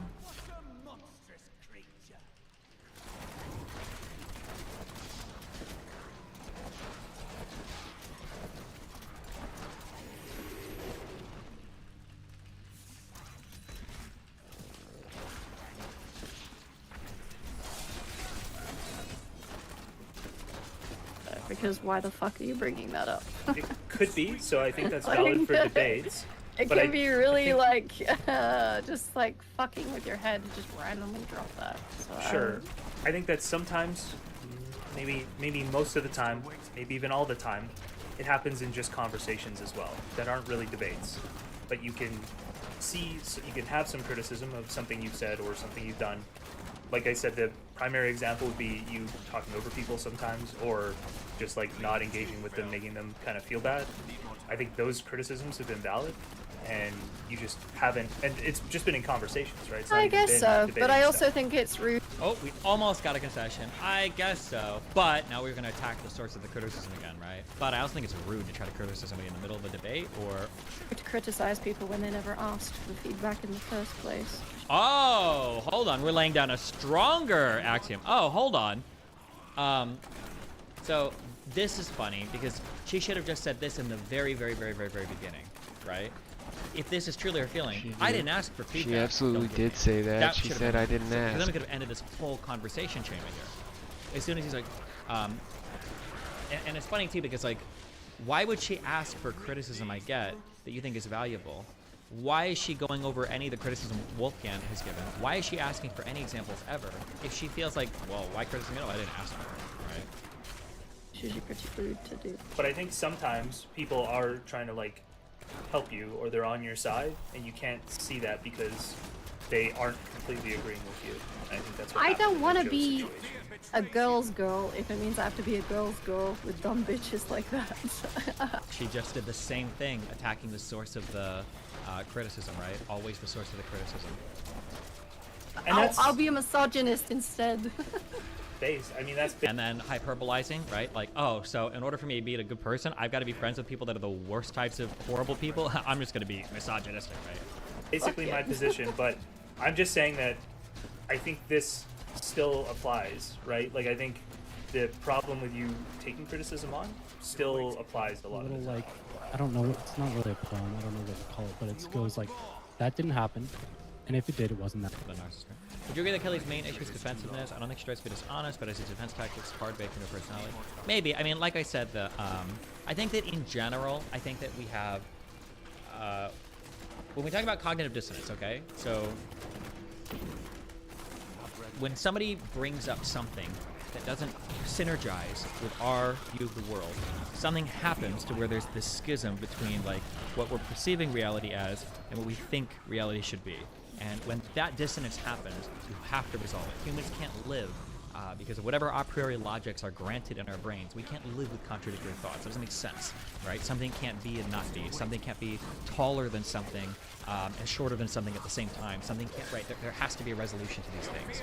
So I think that usually the ways that we go to resolve it, there's like two different ways. So the healthy way is usually to find a way to engage with and then assimilate the criticism or the dissonant, the thing that's causing the dissonance, right? Oh, I heard that 20,000 people were killed in Gaza. You're telling me 50,000 people were killed?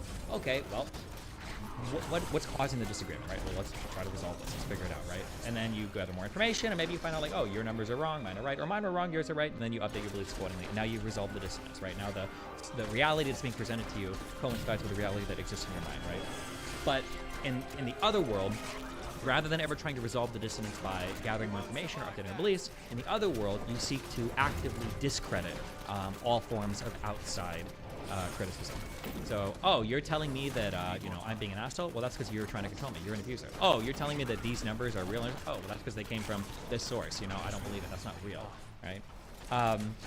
To be clear, neither one of these is necessarily right or necessarily wrong, depending on the source. So, for instance, somebody says, oh, you should take these pills, they'll make your dick huge. And you're like, why would I take these pills that'll make my dick huge? Why would I think to do that? Like, oh, well, my uncle told me. It's like, your uncle's a plumber.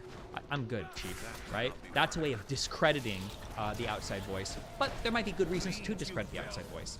An abusive partner telling you, like a husband or whatever, like, hey, listen, like, just have dinner ready for me, and I won't beat the shit out of you when I come home. Also, buy more Bud Light, okay? Because everybody drinks Bud Light beats their partner. Right?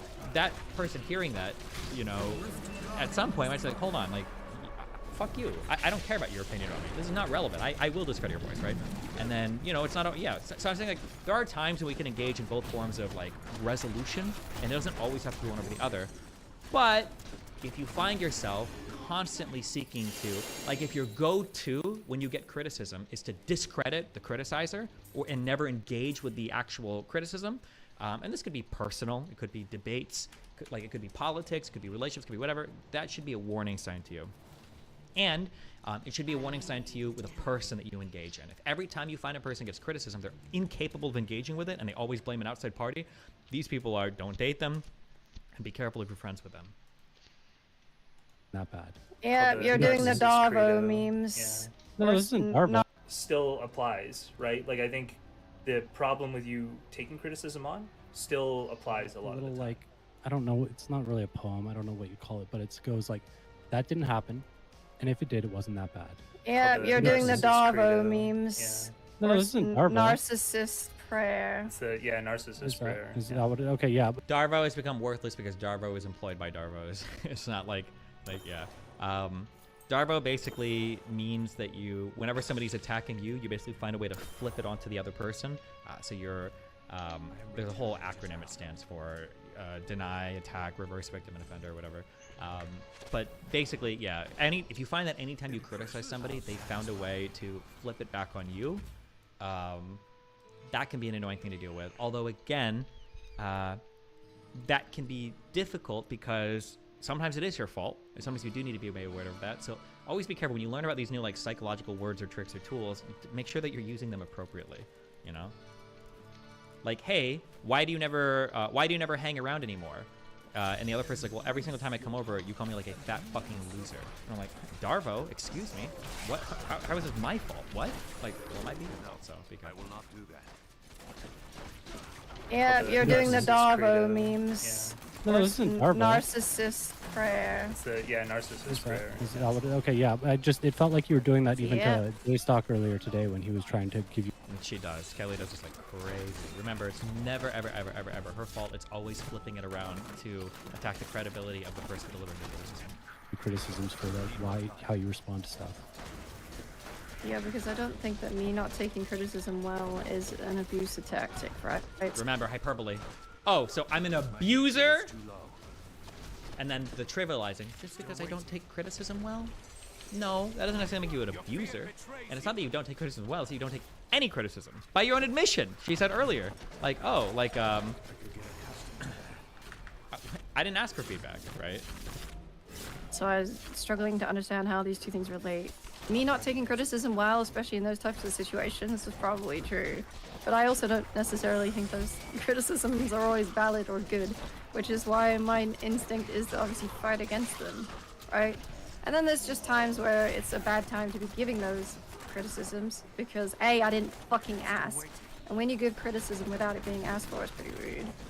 And even if I do respect that person and I actually think the criticism is good, it might just not be the right time because I'm pissed off, right? Which these are all valid things and have nothing to do with abuse. It's just like normal human behavior.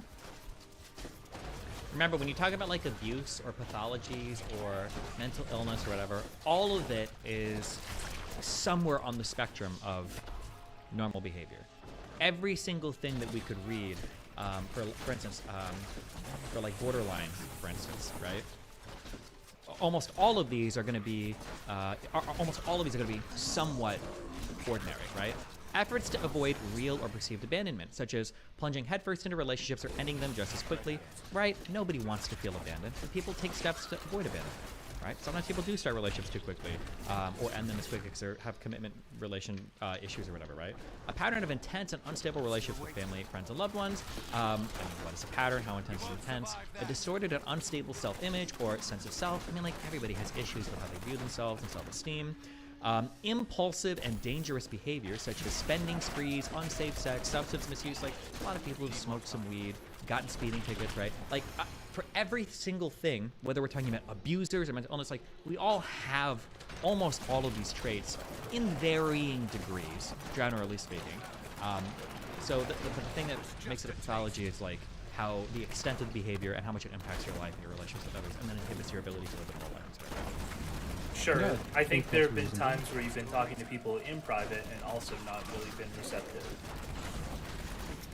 I don't think that's fair to talk about here, Justical, because that has nothing to do with anything that was said on stream. And also, like, people have pissed me off offline as well and given me criticism I never asked for offline too, so it's kind of irrelevant regardless. Okay, I was just saying. This is like... But anyway.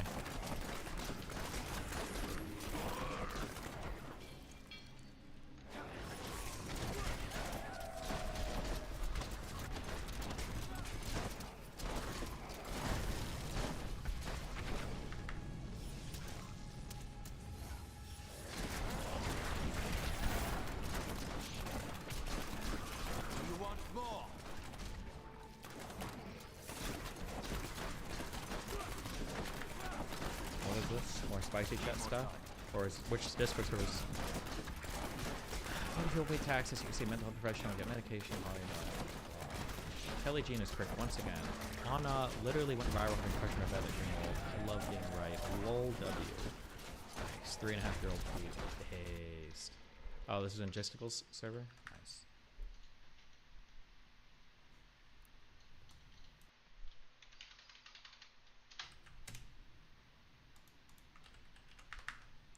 What is this? More spicy chat stuff?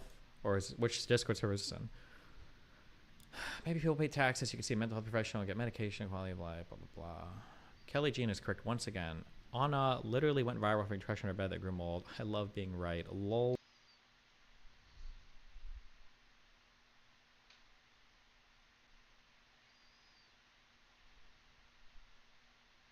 W.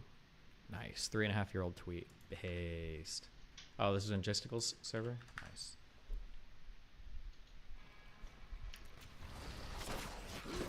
Wait. See, this is why any Rowling-led remake of the book series is going to fail utterly, because popular as the books were, so much of what we remember from the franchise is colored by the adaptations, which featured so many of Britain's greatest living actors in the roles.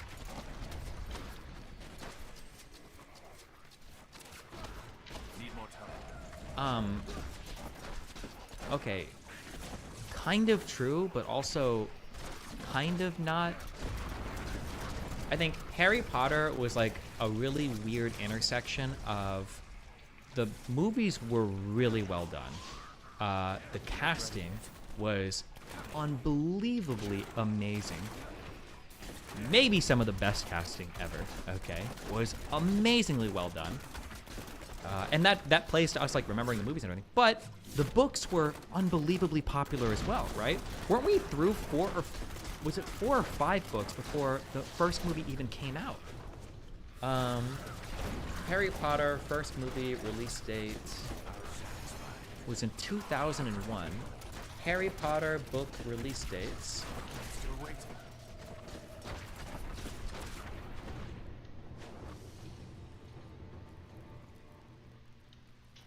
Why the fuck would these be out of order? Need more time.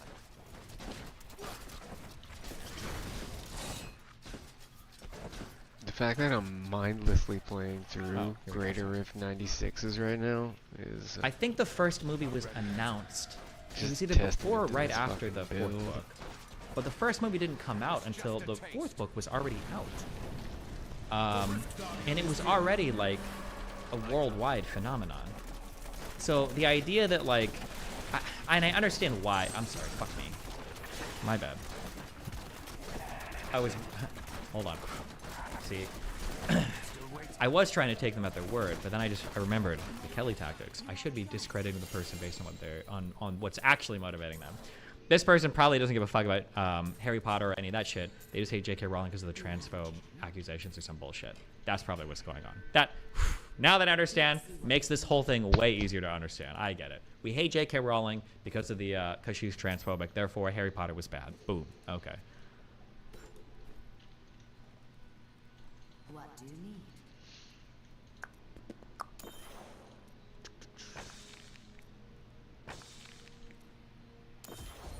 Hold on, scrolling down her Twitter to see if I can find something to confirm my biases. I am returning. I need a snack, yos. Oh, look at that. Vox is nothing. This person retweets so much. Not him. Appreciate the follow if you're still here.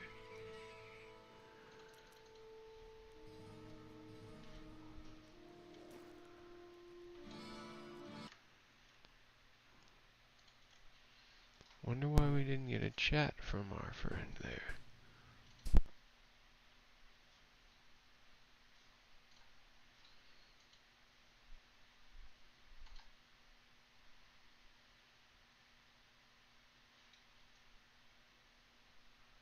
I wonder. Well, appreciate the chat all the same. I mean, not the chat, the follow. Vox is not him. Y'all give me like literally 2 minutes. I'm just gonna find something to snack on.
My bad, guys. I'm kind of a piece of shit.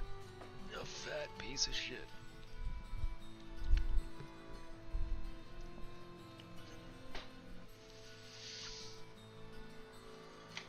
Alright, so let's get Destiny back rolling.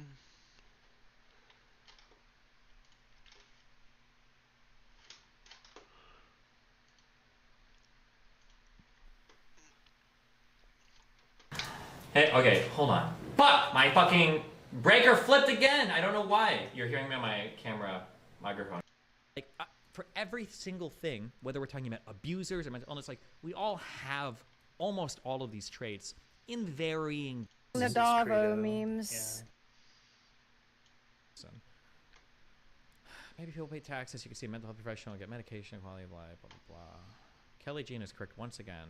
Anna literally went viral for depression in her bed that grew mold. I love being right. Lol W. Nice. 3.5-year-old tweet. Based. Oh, this is a logisticals server?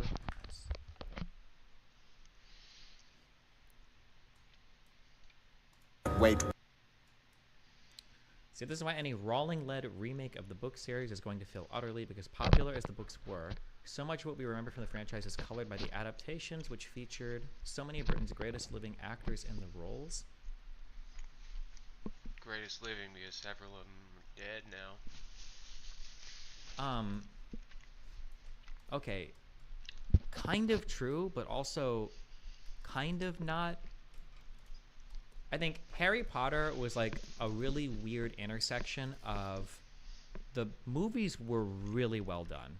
The casting was unbelievably amazing.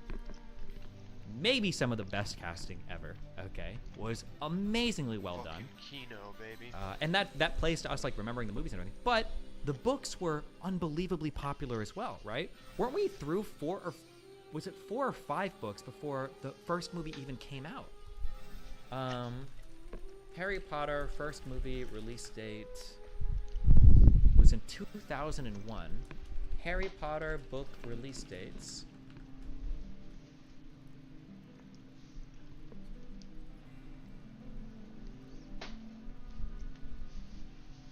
Why the fuck would these be out of order?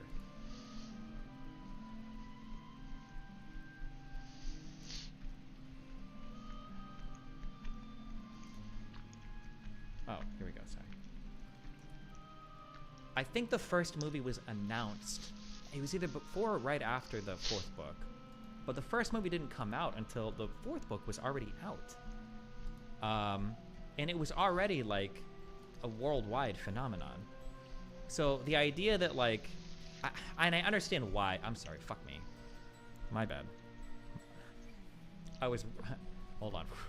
See... I was trying to take them at their word, but then I remembered the Kelly tactics. I should be discrediting the person based on what they're on what's actually motivating them. This person probably doesn't give a fuck about Harry Potter or any of that shit. They just hate J.K. Rowling because of the transphobe accusations or some bullshit. That's probably what's going on. That, now that I understand, makes this whole thing way easier to understand. I get it. We hate J.K. Rowling because of the because she's transphobic. Therefore, Harry Potter was bad. Boom. Okay.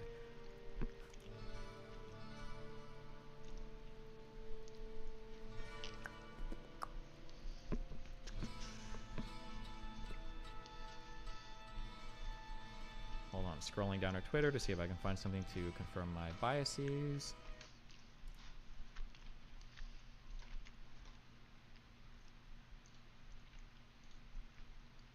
Why does this person retweet so much?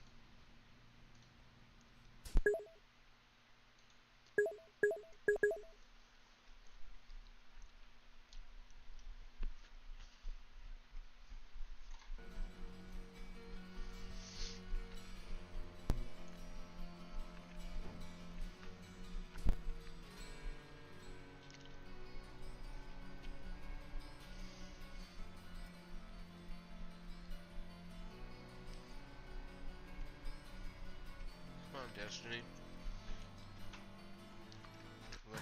Hey, okay, hold on. Fuck! My fucking breaker flipped again! I don't know why. You're hearing me on my camera microphone. Give me 1 minute.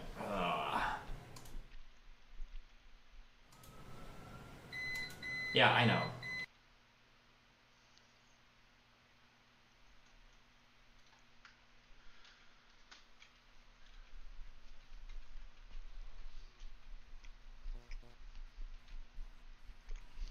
circuit. Isn't that 15 amps? Why 80%? Oh.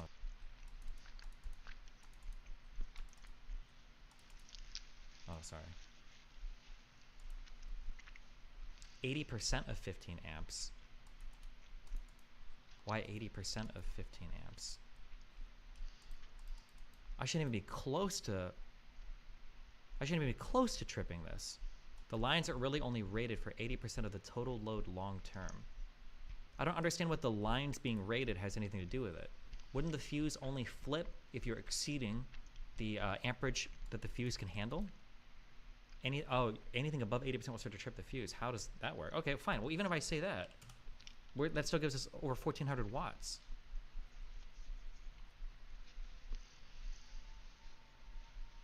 What GPU do you run? It doesn't matter. What is your calculated load right now? One of the only things I have like plugged into the wall is this uninterruptible power supply, which caps me at 850 watts. So it can't be more than that from my computer stuff.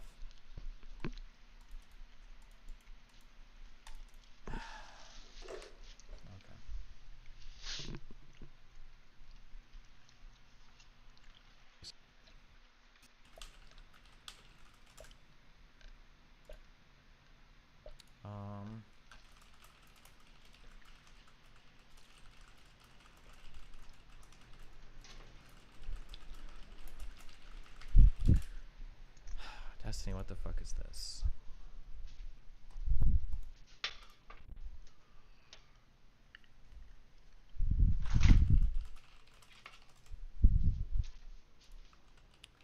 She screams insecure. I've literally had the worst goddamn day, and now I'm here helping my grandma with a garage sale, and I just went and got a coffee that I waited 40 minutes for, and I literally dropped it on the floor. I'll put a picture in for you guys at the end. This is worse than the splitting my pants day.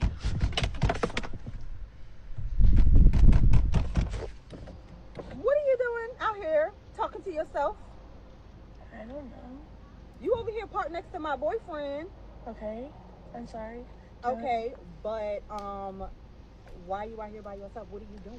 Like, my grandma's with the but you parked next to my boyfriend. You want to explain? Wait, I'm sorry. Am I crazy? Isn't this like a year old?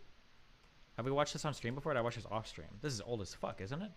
Why? Like, I need these answers. Like, what's going on? Oh no. Like, your hair fried and everything at the end. Like, what the hell? Do you want to fry? Do you want to fry? I mean, the fries go good with what you got going on. You want some? Do you want to fry? You want to fry? I think you should take some. Take some home with you. No, thank you. I'm just because I mean, we got some type of issue or something. No. Oh, okay.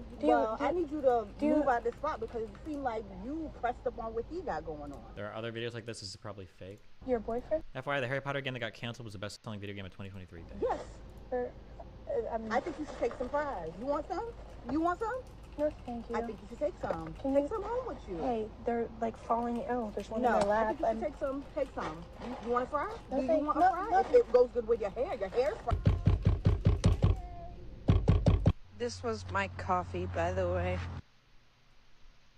Wait, what was her coffee, by the way? There's a different video because in the old one, she didn't show the face of the person. Oh, okay. You really are the brightest witch of your age I've ever met. Enough talk, Remus. Come on, let's kill him. Wait. I did my waiting. 12 years of it. Let's kiss.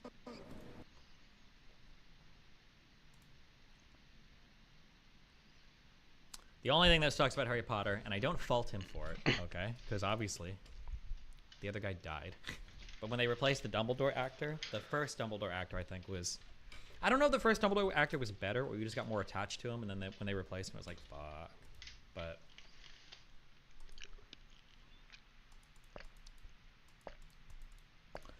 Also, there was an opportunity for... Oh, God damn it. Why are we... I don't want to go down this rabbit hole. Something that was really cool, okay? Harry Potter boner moment.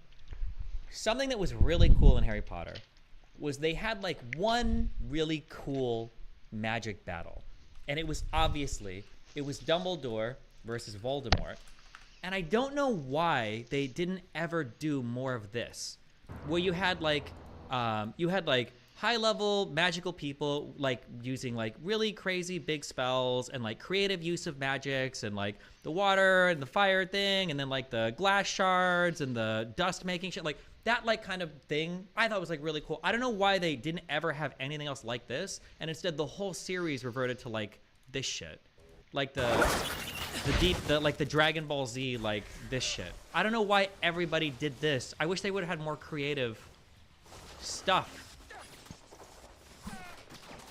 Instead, every single thing was just that. These are literally the only two wizards in the universe capable of this type of magic. No, they're not. Shut the fuck up, you retard. In the books, it's way more action, by the way, than the movie. Yeah, thanks. Like, I didn't read them. Yeah. I feel like, yeah, in the books, they never did this stuff at all. I don't think this stuff ever happened. Not that I can remember. Well, no, it might have the first time, I think, that Harry and Voldemort found out their wands were made from the same phoenix or some bullshit, maybe. But other than that, I don't think it ever happens in the books. Fox. Did you actually read the books? Bro, I'm a millennial. Yes. That's like asking if I went to school.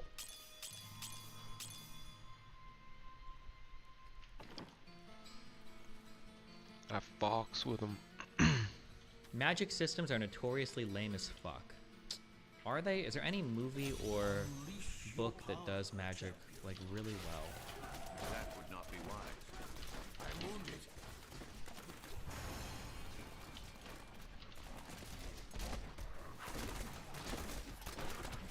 Need more time. People are saying Sanderson. Brandon Sanderson. Wait, what the fuck is that?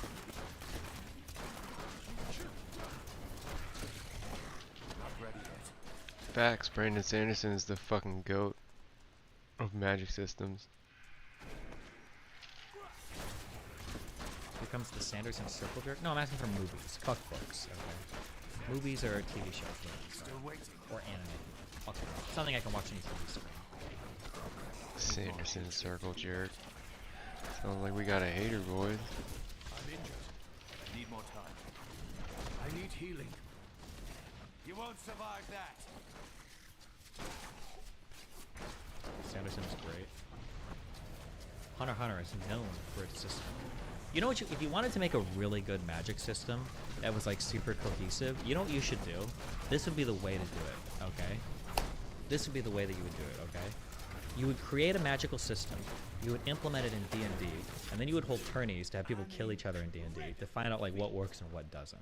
And then I feel like the interesting thing would be at the very end of like doing this process iteratively like 6 or 7 times, like at the very end you would have like a very well thought out, fleshed out system where you don't have things that are obviously broken or retarded, you don't have things that are like obviously overpowered, you don't have things that are like, why the fuck would anybody do that? Because the players would kind of like organically test and figure out like what works and what doesn't. I feel like that would be really interesting. Like for a lot of, I remember thinking that for a lot of Koibu's D&D stuff, where it's like, well, Koibu, if this magical spell exists, like, why doesn't everybody, like, wouldn't the entire world economy look different if one wizard could make infinite water from another dimension? Like, wouldn't we expect to see way more civilizations built in, say, deserts or underground or like with some other crazy restriction? Like, I feel like if you had players, you know, like testing to the limit a lot of these systems, you figure out like what works and doesn't work. I mean, you don't have like Harry Potter, where it's like, why doesn't everybody just cast the insta-kill spell? You know? Did J.K. Rowling ever answer that, other than the fact that it's illegal and you have to hate somebody a lot? At Destiny, that's what Sanderson talks about. Did you play Hogwarts Legacy? Fuck.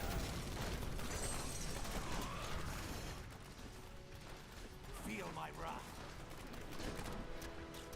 Destiny, that doesn't really work. Soft magic sucks and hard magic breaks the universe. You really think so? I feel like in some ways, I feel like soft magic is like the coolest magic because it integrates really well into other things. I feel like seeing magic integrated into other things is the coolest thing. And I think the coolest example of that, in my opinion, is I really liked Witchers.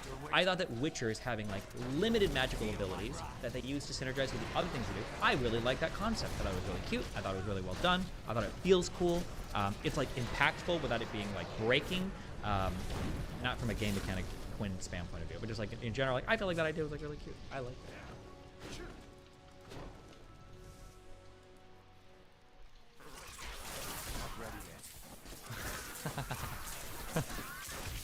What is this? You won't survive. I must heal. Still waiting. Unsatisfied.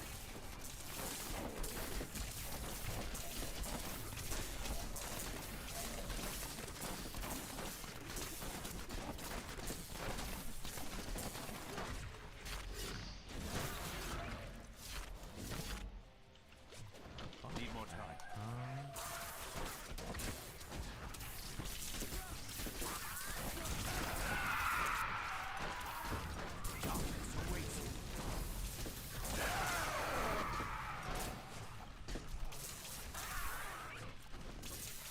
Still waiting.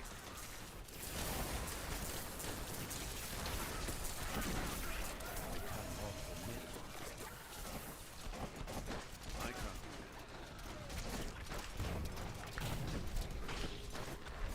Do you really think Memento is worse than Inception?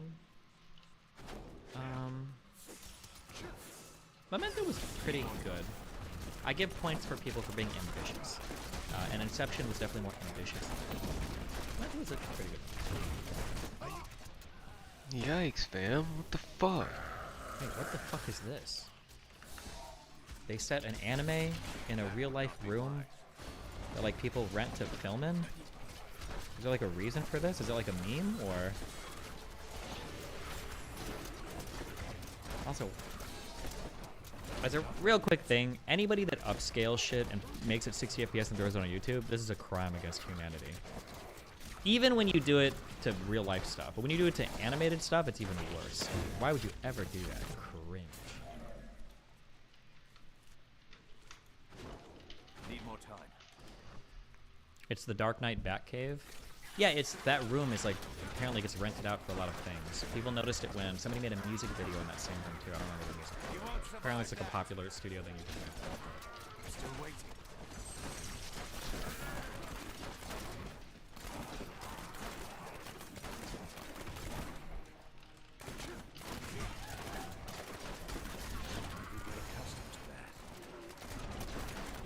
The Rift Guardian has arrived.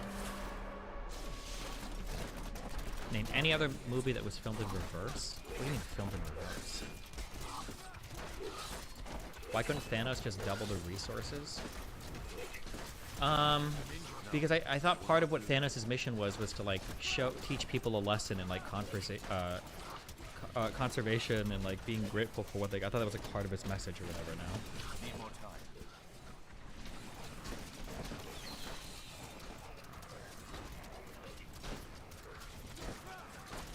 Oh, name any other movie that was filmed in reverse. You're referring to Memento? Was all of Memento done in reverse?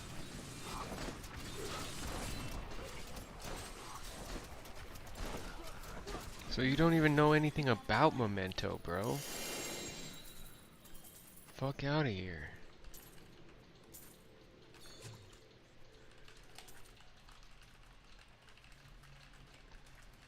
I'm here to help. Can you help someone who has cognitive dissonance or maybe help them understand it? Good luck. I need to go back.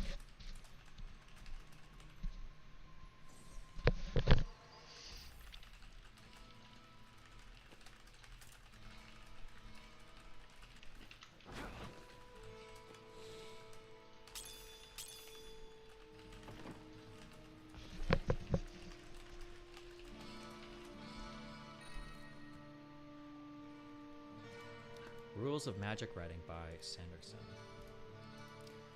History Channel Invicta made a video, Welcome to Roshar, describing Brandon Sanderson's most dope magic world. Wow.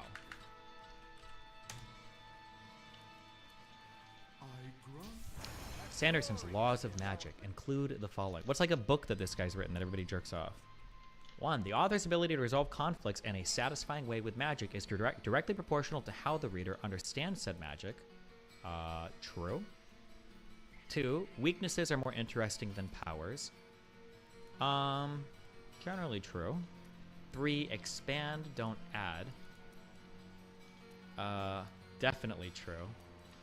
Oh, the Stormlight series. Okay, I never heard. I don't read anything though. And then Sanderson's 0th law: always err on the side of what is awesome. Wow, you're a true D&D player. He finished the Wheel of Time after the original author died.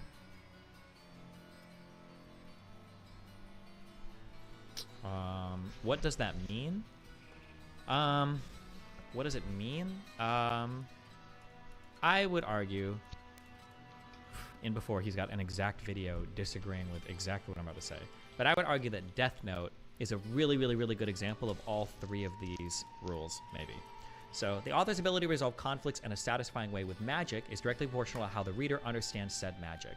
So the Death Note book, the rules are incredibly simple. You know it. If they know the face, and if they have a name, they can kill somebody. That's super simple, and then the way that the characters navigate through these very, very, very simple rules makes it fun to watch and understand, because you know exactly what's at stake, you know exactly when something good or bad can happen, you know exactly what right? That's like a really, really good way of understanding, you know, like Death Note, rule books, 3 rules, boom.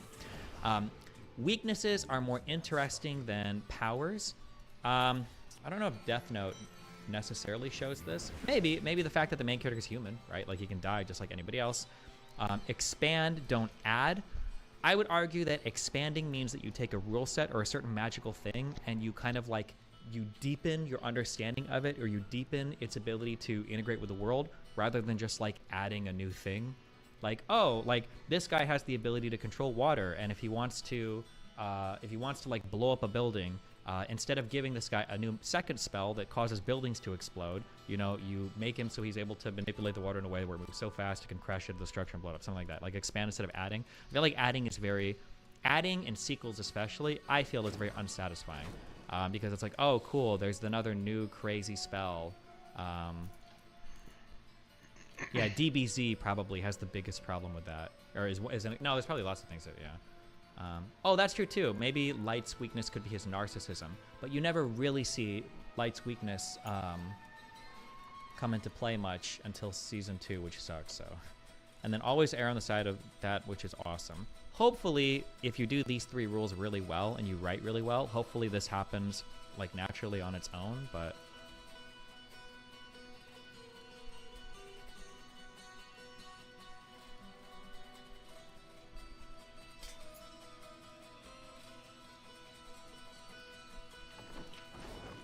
Light's weakness happens on episode 2 when Elle already finds him. Oh, that's true, actually. No, actually, that's a really good point. Light's weakness being his narcissism is something that arguably Elle teases out. Yeah, when he confronts him directly and everything, too. Yeah, maybe, actually, sure. Oh, keep reading, it explains. Basically, the first one says, don't pull things out of the air. If you want the magic to work, make it real and reliable. If you'd rather have an air of mystery, which is fine, don't explain the magic, but don't make it do the heavy lifting in the plot either. True. True. That's so unsatisfying. I feel like there are things that Harry Potter does with this where it does it really well, and there are other ways where it does it really poorly. So, for instance, like Harry always being the final Horcrux, I think that's a really, really well done plot point, and it weaves through the narrative of all 7 books perfectly. That's a really good plot point. I think in book 5 or 6, the go back to the past time watches is an example of a really shitty plot point. Like the idea that you have a watch that can go back in time, what the like, it was such a bad idea. Rowling wrote it out in the next book. Yeah. The second one says that what the magic can't do is where your story and your character conflicts come from. Allomancy is interesting in part because it relies on metals that can run out. Steel pushing is interesting because you can only push directly away from yourself. Sure. Having rules with magic that you have to work around, I think, is interesting for sure. Rules and limitations on magic. I feel like my god, dude, I'm so old. Fuck. An Outlaw Star, the idea that they had to be careful using the caster shells because they're expensive and they run out is like, although to be fair, I don't know if they ever actually run out. Although it seems like it's a consideration a lot. Like, oh, the missiles are expensive, like don't waste this shit. It's like interesting. The restrictions that you add are more interesting than like having infinite available of everything, yeah. That's like a 25-year-old anime, I think.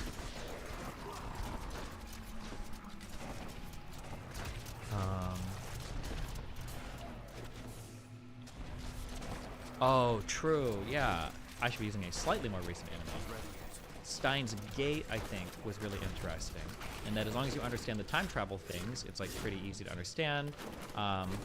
The weaknesses of the time travel, that there are certain like holes or walls that you can't get over, and then like the deepening the ability to time travel kind of, but not like meaningfully changing any rules. So like, yeah, I think Steins Gate does this really well for sure. You ever read Aragon? Casting spells costed your actual life force, so powerful spells could kill you. This made Dragon Riders interesting because it used their dragon's life force to be more powerful. Caster shells were artifacts of old Chinese magic. Cool. Pretty sure Erudite is a Felix Sanderson fan. Gotcha. And the weakness in Death Note, the magic object itself, is that Light has to know L's name. This tension is what derives the narrative. Oh, sure.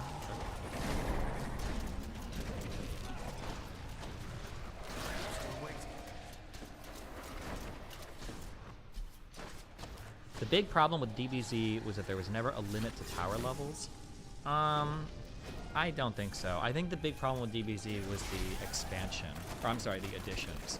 It was that, like, I mean, in a way you can kind of say that it's expansive, but not really. I feel like things like Super Saiyan, or things like all the different Frieza forms, or all the different Cell forms, or here comes the androids, or here comes Goku with a heart pill from the future, or here, like the time travel, like there's just so much shit that gets added every DBZ season. It's like, okay, oh, here's Patera earrings. Oh, you can magically unfuse if you get eaten.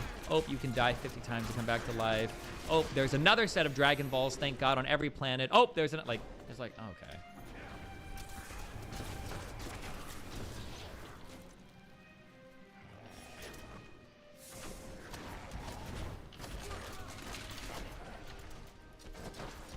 There's a Black Frieza now? Jesus.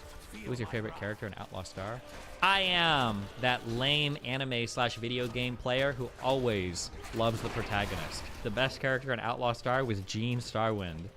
Just like the best character in every Final Fantasy game is the character that you control. Just like the best character in every movie and book is the protagonist. Yeah. Stay mad. I am that guy.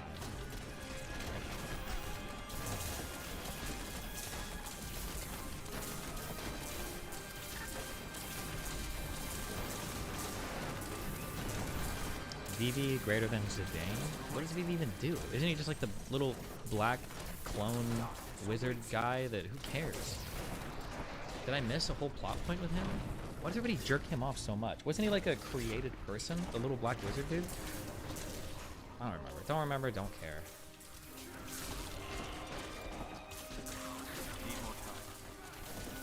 Who was your favorite waifu in Outlaw Star? Not only am I a loser main protagonist, the one true pairings that I always support are the in-world ones, unless they're stupid, okay? So, was it Melfina? Was that the person's name? That one was the best one.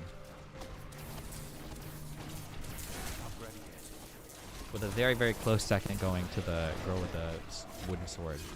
Sasuka? I think? Twilight Suzuka. I think that was her. You don't support Hermione and Ron? Well, even J.K. Rowling doesn't support Hermione and Ron. That was a mistake, okay? I don't know why fucking Harry got yellow fever all of a sudden in, like, book 3 or 4. That was fucking retarded. That was so random and stupid. And then got, like, the incest genes. Like, oh, Ron, I want to fuck your sister. Like, what the fuck? That was just so random. Even in the books, it felt forced. Even book readers know, like, wait, what the fuck? Why the fuck is... Who's... First of all, why is this Asian girl's name Cho? And secondly, why the fuck is Harry randomly crushing on this girl? And... I could be wrong. Am I making this up? Wasn't Hermione jealous of Harry liking Cho and asking her to the bullshit dance and everything? That's like a signal that, like, they were supposed to be together forever.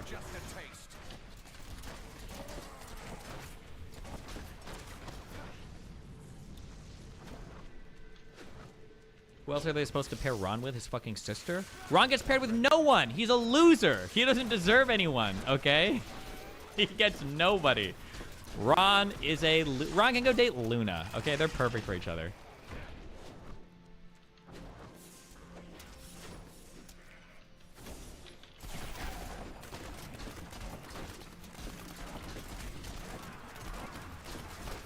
You won't survive that. Moaning Myrtle. You watched Science Gate 0. There was a new... I tried to. I got like 5 episodes in. All the girls' boobs got way too big for me. The second one says that magic can't do that. What the magic can't do is where your story and your character's conflict comes from. Allomancy is interesting in part because it relies on metals. Oh, we read this, and this forces the character to work harder and makes the story more interesting. The worst thing that happens in 99% of movies and media and anime, whatever, is whenever characters run into issues, this is why magic always becomes this like Deus Ex Machina that like always just shows up to bail them out. I don't like that. If I was to give, hold on, scorching hot take coming through. Scorching hot take coming through. If I was to give a criticism of Lord of the Rings, it would be that I felt like the contrived plot devices sometimes were a bit much, okay? Now, I think Lord of the Rings was a almost perfect trilogy of movies, okay? Like, almost very proud of it. But if I were to give any criticism, it would always be like the magical army showing up at the end of the day. Whether it's like Gandalf is here and the side and he comes and kills everybody, and Aragorn is here with the army of the undead and kills everybody, and like, that was like, okay. Feels a little lame, but...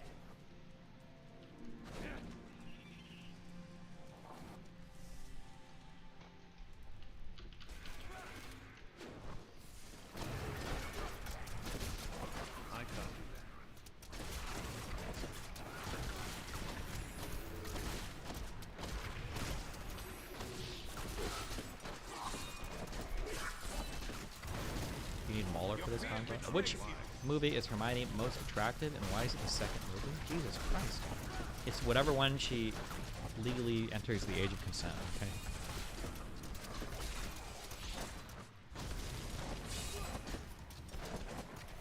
Need more time. It's a Christian story. Deus Ex Machina makes sense at Destiny. Wait, how does that make sense? What is Deus Ex Machina about the story of Christ? What?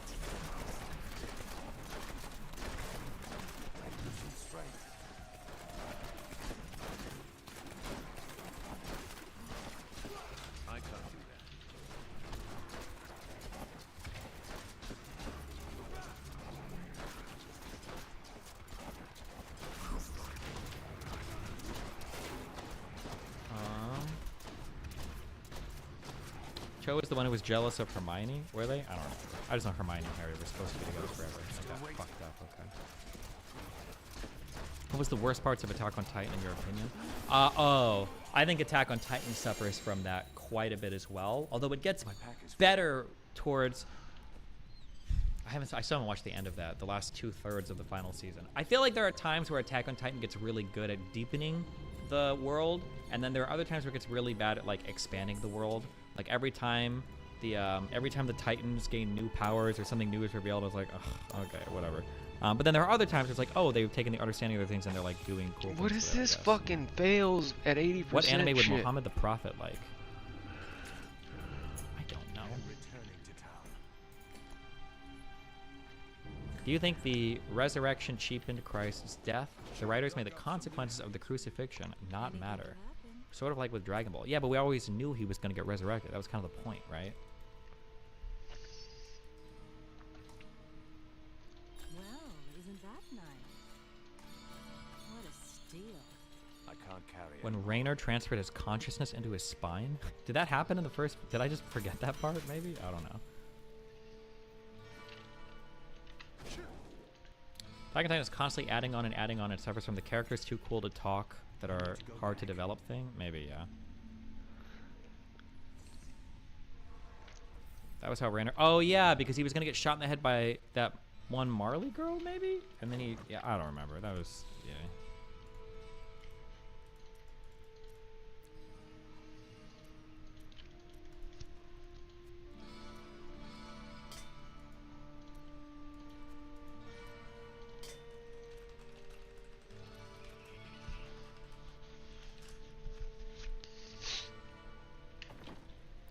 That's Aaron. Gabby killed Sasha. Wow, spoiler alert. Impressive. He was on the gate when him and Berthol gave away that they're the Titans. That is too expensive. Wait, hold on. Wait, what are you talking about? Nobody transferred anything into their spine at that point, did they?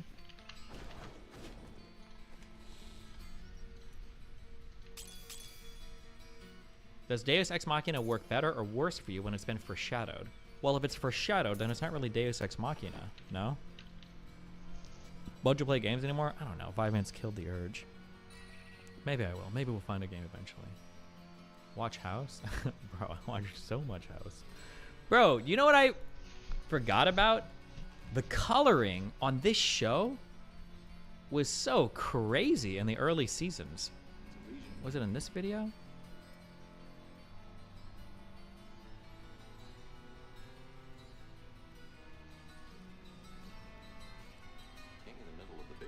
I think it might have just been the first season. Holy shit! What was going on here? It was just the pilot. It was literally just the pilot. It's so dramatic. Single source of light. Color on the light is very warm.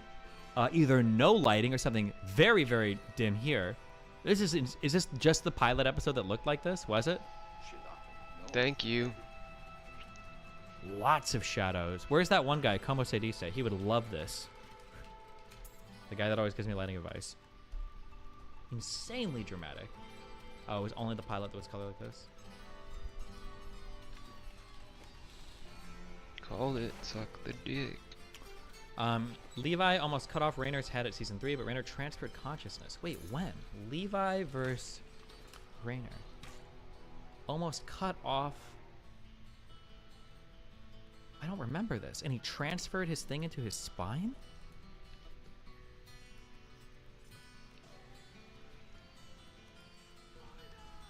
I think this was before he was going to transform, when they revealed it. Oh, yeah, because was he hiding in the wall? He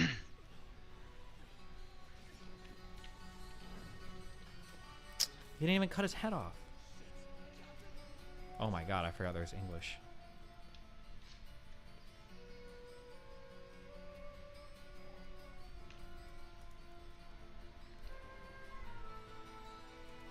Wait, why do we think he oh, you must be a manga reader. Loser. Ted Grant, the psychology guy on YouTube, did a pretty good job on Gypsy Rose's XBF. Wow. The perfect game for you to come back to is Final Fantasy VII Rebirth. You can shove that bad open world taken to oblivion 1 to 2 days a week. Oh, maybe. I should play it. God. Final Fantasy VII was probably my favorite game growing up. I'm one of those guys. But, I just... The narrator explains it moments later. Oh, okay. Don't remember, don't care. I just didn't like the whispers. It felt so cringe. And the power level scaling was also insane. But, yeah, I don't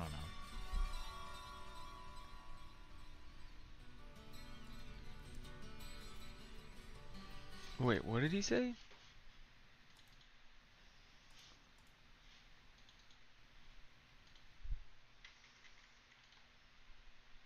Months later? Oh, okay. Don't remember, don't care. I just didn't like the whispers. It felt... I just... The narrator explains it... I bring up. I want to... God. Final Fantasy was probably my favorite game growing up. I'm one of those guys. But, I just... The narrator explains it moments later. Oh, okay. Game did a pretty good job on Gypsy Rose's XBF. Wow. The perfect game for you to come back to is Final Fantasy VII. Wait, why do we...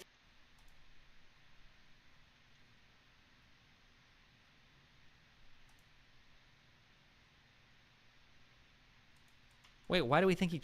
Oh, you must be a manga reader. Loser.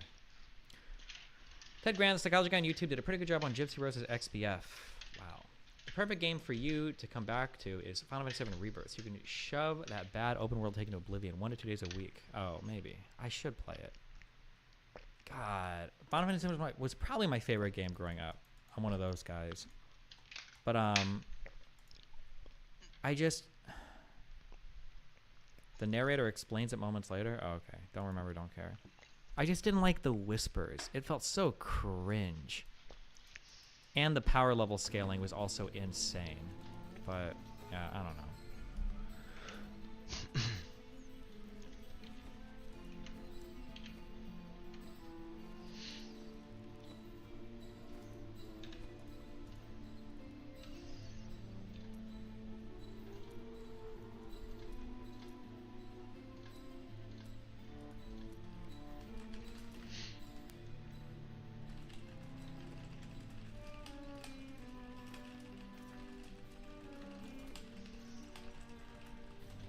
Uh-oh.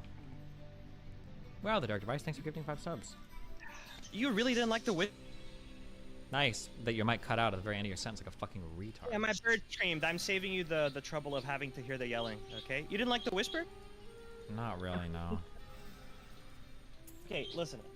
As a celebration of Final Fantasy VII, if I reframe it like that, does it make it better?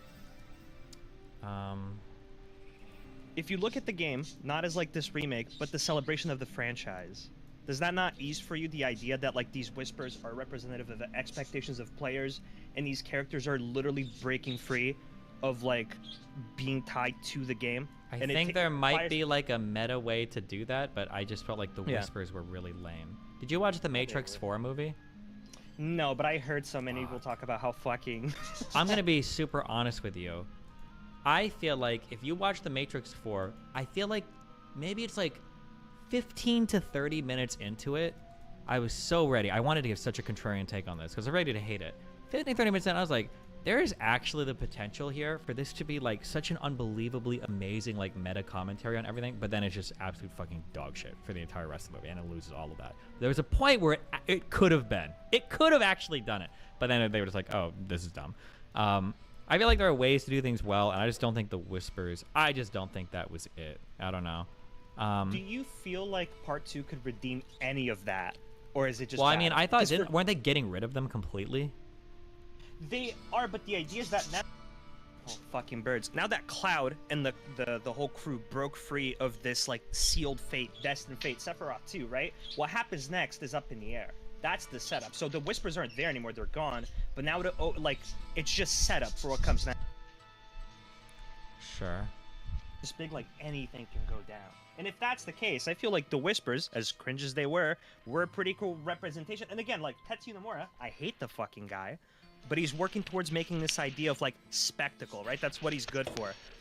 Kingdom Hearts 2, right? All fucking spectacle. 1, maybe not as much. Final Fantasy 15, all fucking spectacle, right? And when you look at Final Fantasy 7 Remake as, like, spectacle for, like, holy fuck, the whole new fucking story. These characters are in a whole new place. I feel, opinion piece, that is a pretty cool way of setting the characters for having, like, absolute freedom. The stakes are high. All this, like, Cloud fighting in the edge of time and space to Sephiroth. Do you not think that shit... like... Oh, yeah. No. You like that? The Cloud fighting through the edge of space with Sephiroth? No, I don't think... I personally don't like it, but I understand from... okay, I can't say that I understand the artist, but in my mind, I'm thinking, if this is a celebration of Final Fantasy VII, a game that gets jerked off way too much, this is, like... I wish they would do paid. Excuse me? I'm not done. Wait, hold on. Wait, real quick. How old are you again? Interrupting me? How old are you again? Wait, how old am I? 26. Oh, okay. I understand why you're saying that now. Okay, go ahead. Yeah. Sure, but so if it's there's a guy whose, by the way, favorite Star Wars movies are going to be starring young Anakin Skywalker. By the way, he's just 26-year-old. I got it. Go ahead. Sorry, keep going. My bad. I don't even like Star Wars. It's okay. Dude. Go ahead.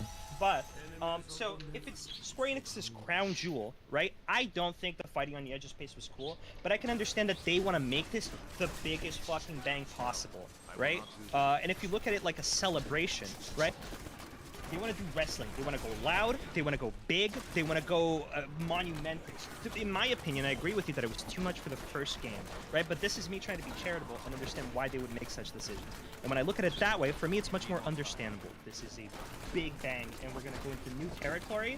So we're going to have these set pieces that are fucking insane for no fucking reason other than, oh, you know, we love Final Fantasy.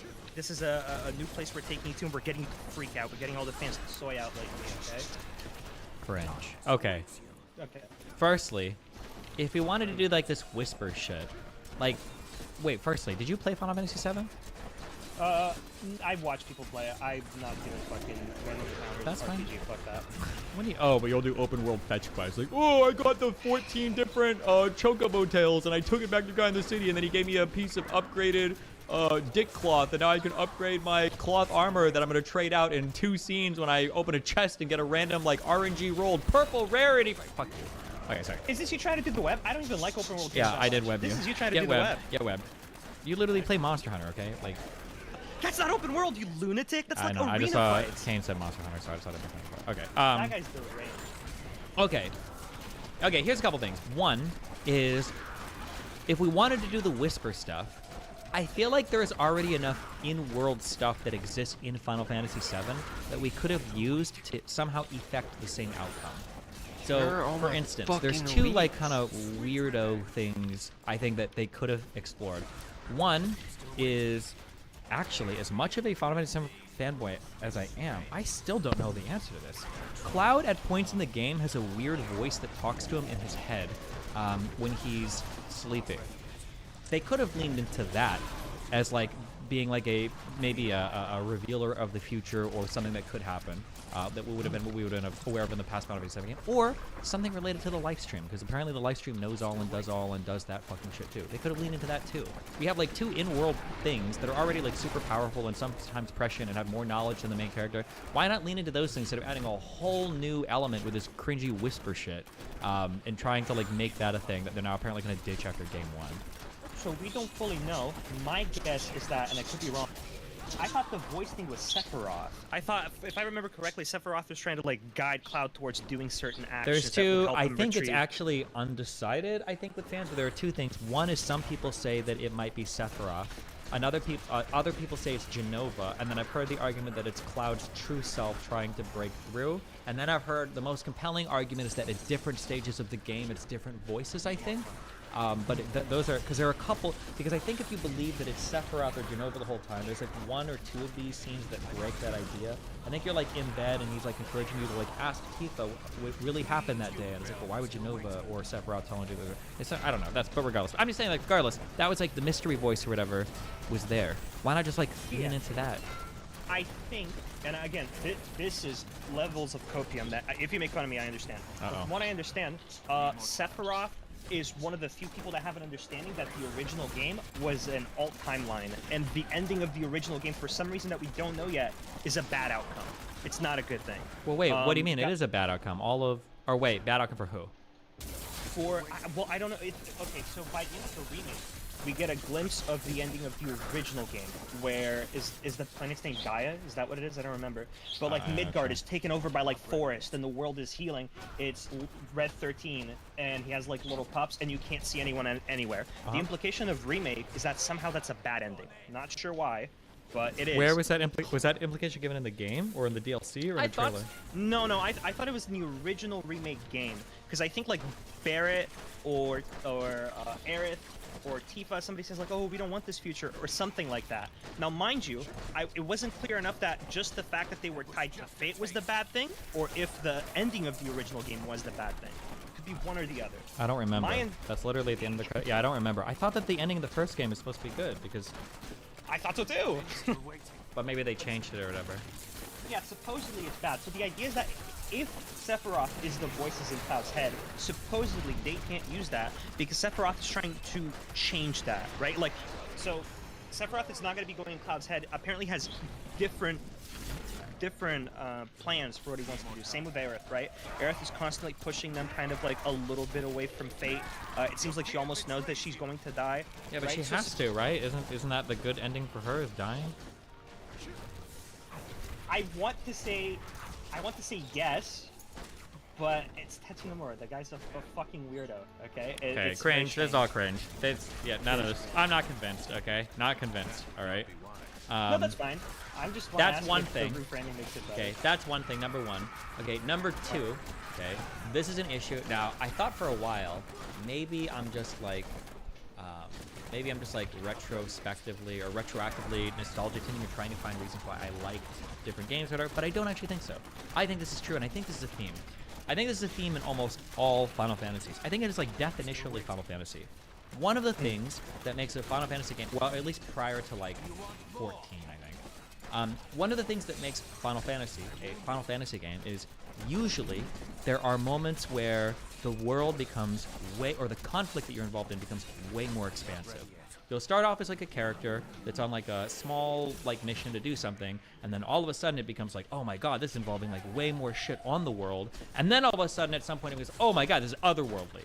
I feel like that's like a hallmark of a Final Fantasy game.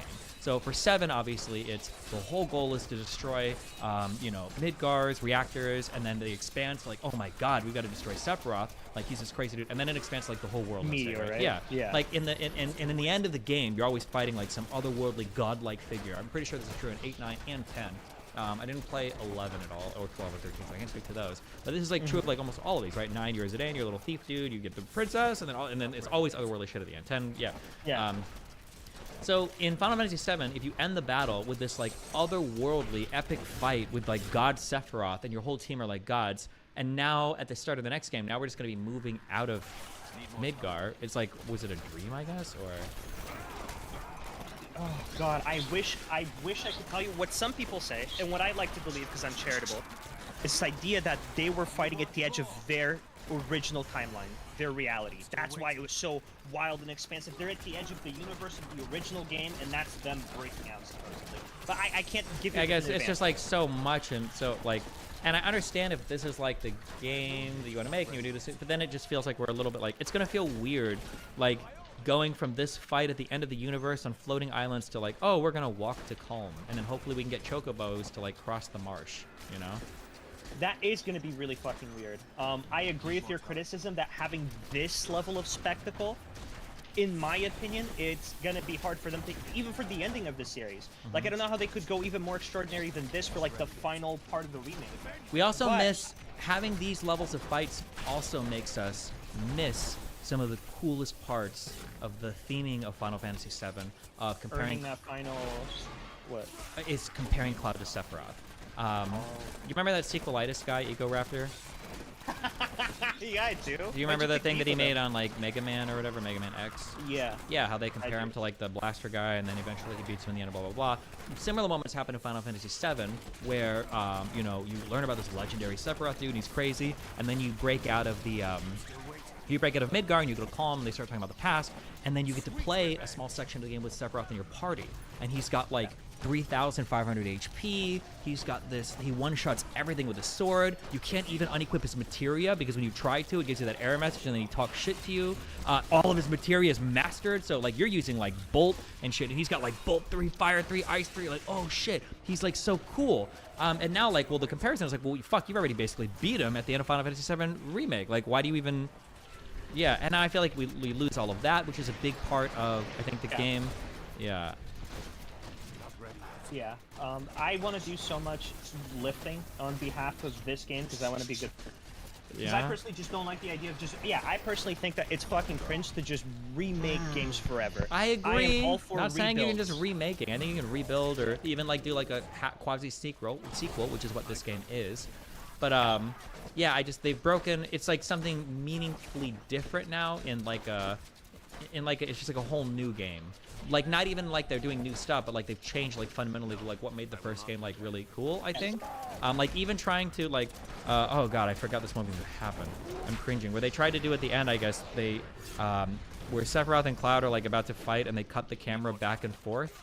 Like, that works really, really, really well at the end of Final Fantasy VII, because that happened at the end of the entire game and everything that happened. But then to do it at the end of, like, Final Fantasy VII Remake, it's like, doesn't even make sense. Unless, like, yeah, I don't know. It's like, okay, like, yeah. What do you feel about rebuilds that market themselves up to the last second as a remake? Do you feel like that's unethical or fucked up? As a consumer, you probably shouldn't be getting your clientele or whatever hyped up for a product, and then last second you fucking pull the veil over their eyes, right? I don't care what people do. If they want to do it that way, that's fine. Okay. I support stuff like that. I thought Metal Gear Solid 2 was fucking hilarious. Me too. Yeah. I like that. But, and I like writing. I think it only works if it pays off. If your game turns out to be shit, then I feel everyone deserves to be fucking mad at you. But if somehow you pull the magic off, right, then who the fuck cares? Like, I think for Final Fantasy VII Remake, if they were like, this is what would have been cool, I think, okay? If there would have been like 1 to 3 incredibly subtle hints that there had been like another timeline, or that they knew what the ending of Final Fantasy VII was and they were trying to avoid it. Like, imagine if all of Final Fantasy VII Remake happened. They remove all the Whisper shit, all the Sephiroth shit, but like Aeris has that conversation with Cloud and that guard about like, hey, like don't like get obsessed with me, okay? I'm like not the DBD chick you want to mess with. Like, that would be interesting, because it's like, wait, does she have some pressures over the future? Like something like that I think would be way more interesting. Like, the Whispers are guiding us to a different destiny. We don't know what's gonna happen now. Like, it's just like so over the top and like blunt, I think. No, yeah, I agree with you. Yeah, I think as much as I can sit here and heavy lift for hours, ultimately I do agree with you. So it's no point. Good. Then you just came here to be literally a contrarian. Well, no, I wanted to ask if reframing it like a celebration, like, hey, we're trying to take the fans that love this game, give them something, and be bombastic, right? Like, I wonder if framing it that way would make the experience a little bit more not as bad for you. But I mean, like, you can just do that by making a really good remake, right? Yeah, you can. Yeah, ultimately you can. Fuck. I want to recommend you shit, but you're not interested. Because you said that you wanted to do. You said that you want to do action anime, right? Like no, last listen, time I have the next anime I'm gonna watch. I'm just slowly, I'm Tell me, working. please, it's gonna be please that tell me, Hunter x Hunter please. cringe shit. Okay, that's what I'm doing. No. Okay, well that's fine. That's fine. Hunter x Hunter's good. You'll like it. That's okay. It's not my pick, but whatever. All right, Mr. Steven, have fun. I'll come yell at you about anime some other time. Be careful, babe. Motherfucker. Bye. Bye, babe.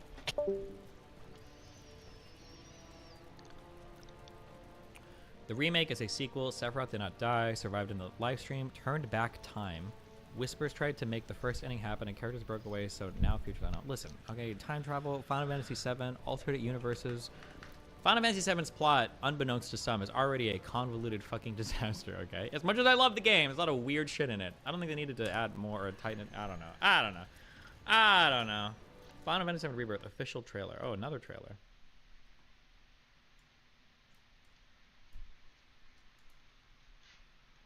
Alright, guys. You should replay the original I'm gonna FF7 call to it. realize what a garbage game it was without the nostalgia. Feeling a I was little pretty sure it did weird. like 8 years ago. And it's Destiny, 4:30 in the Final morning. Fantasy VII Everybody have a great night. playthrough. How long Peace. ago was it?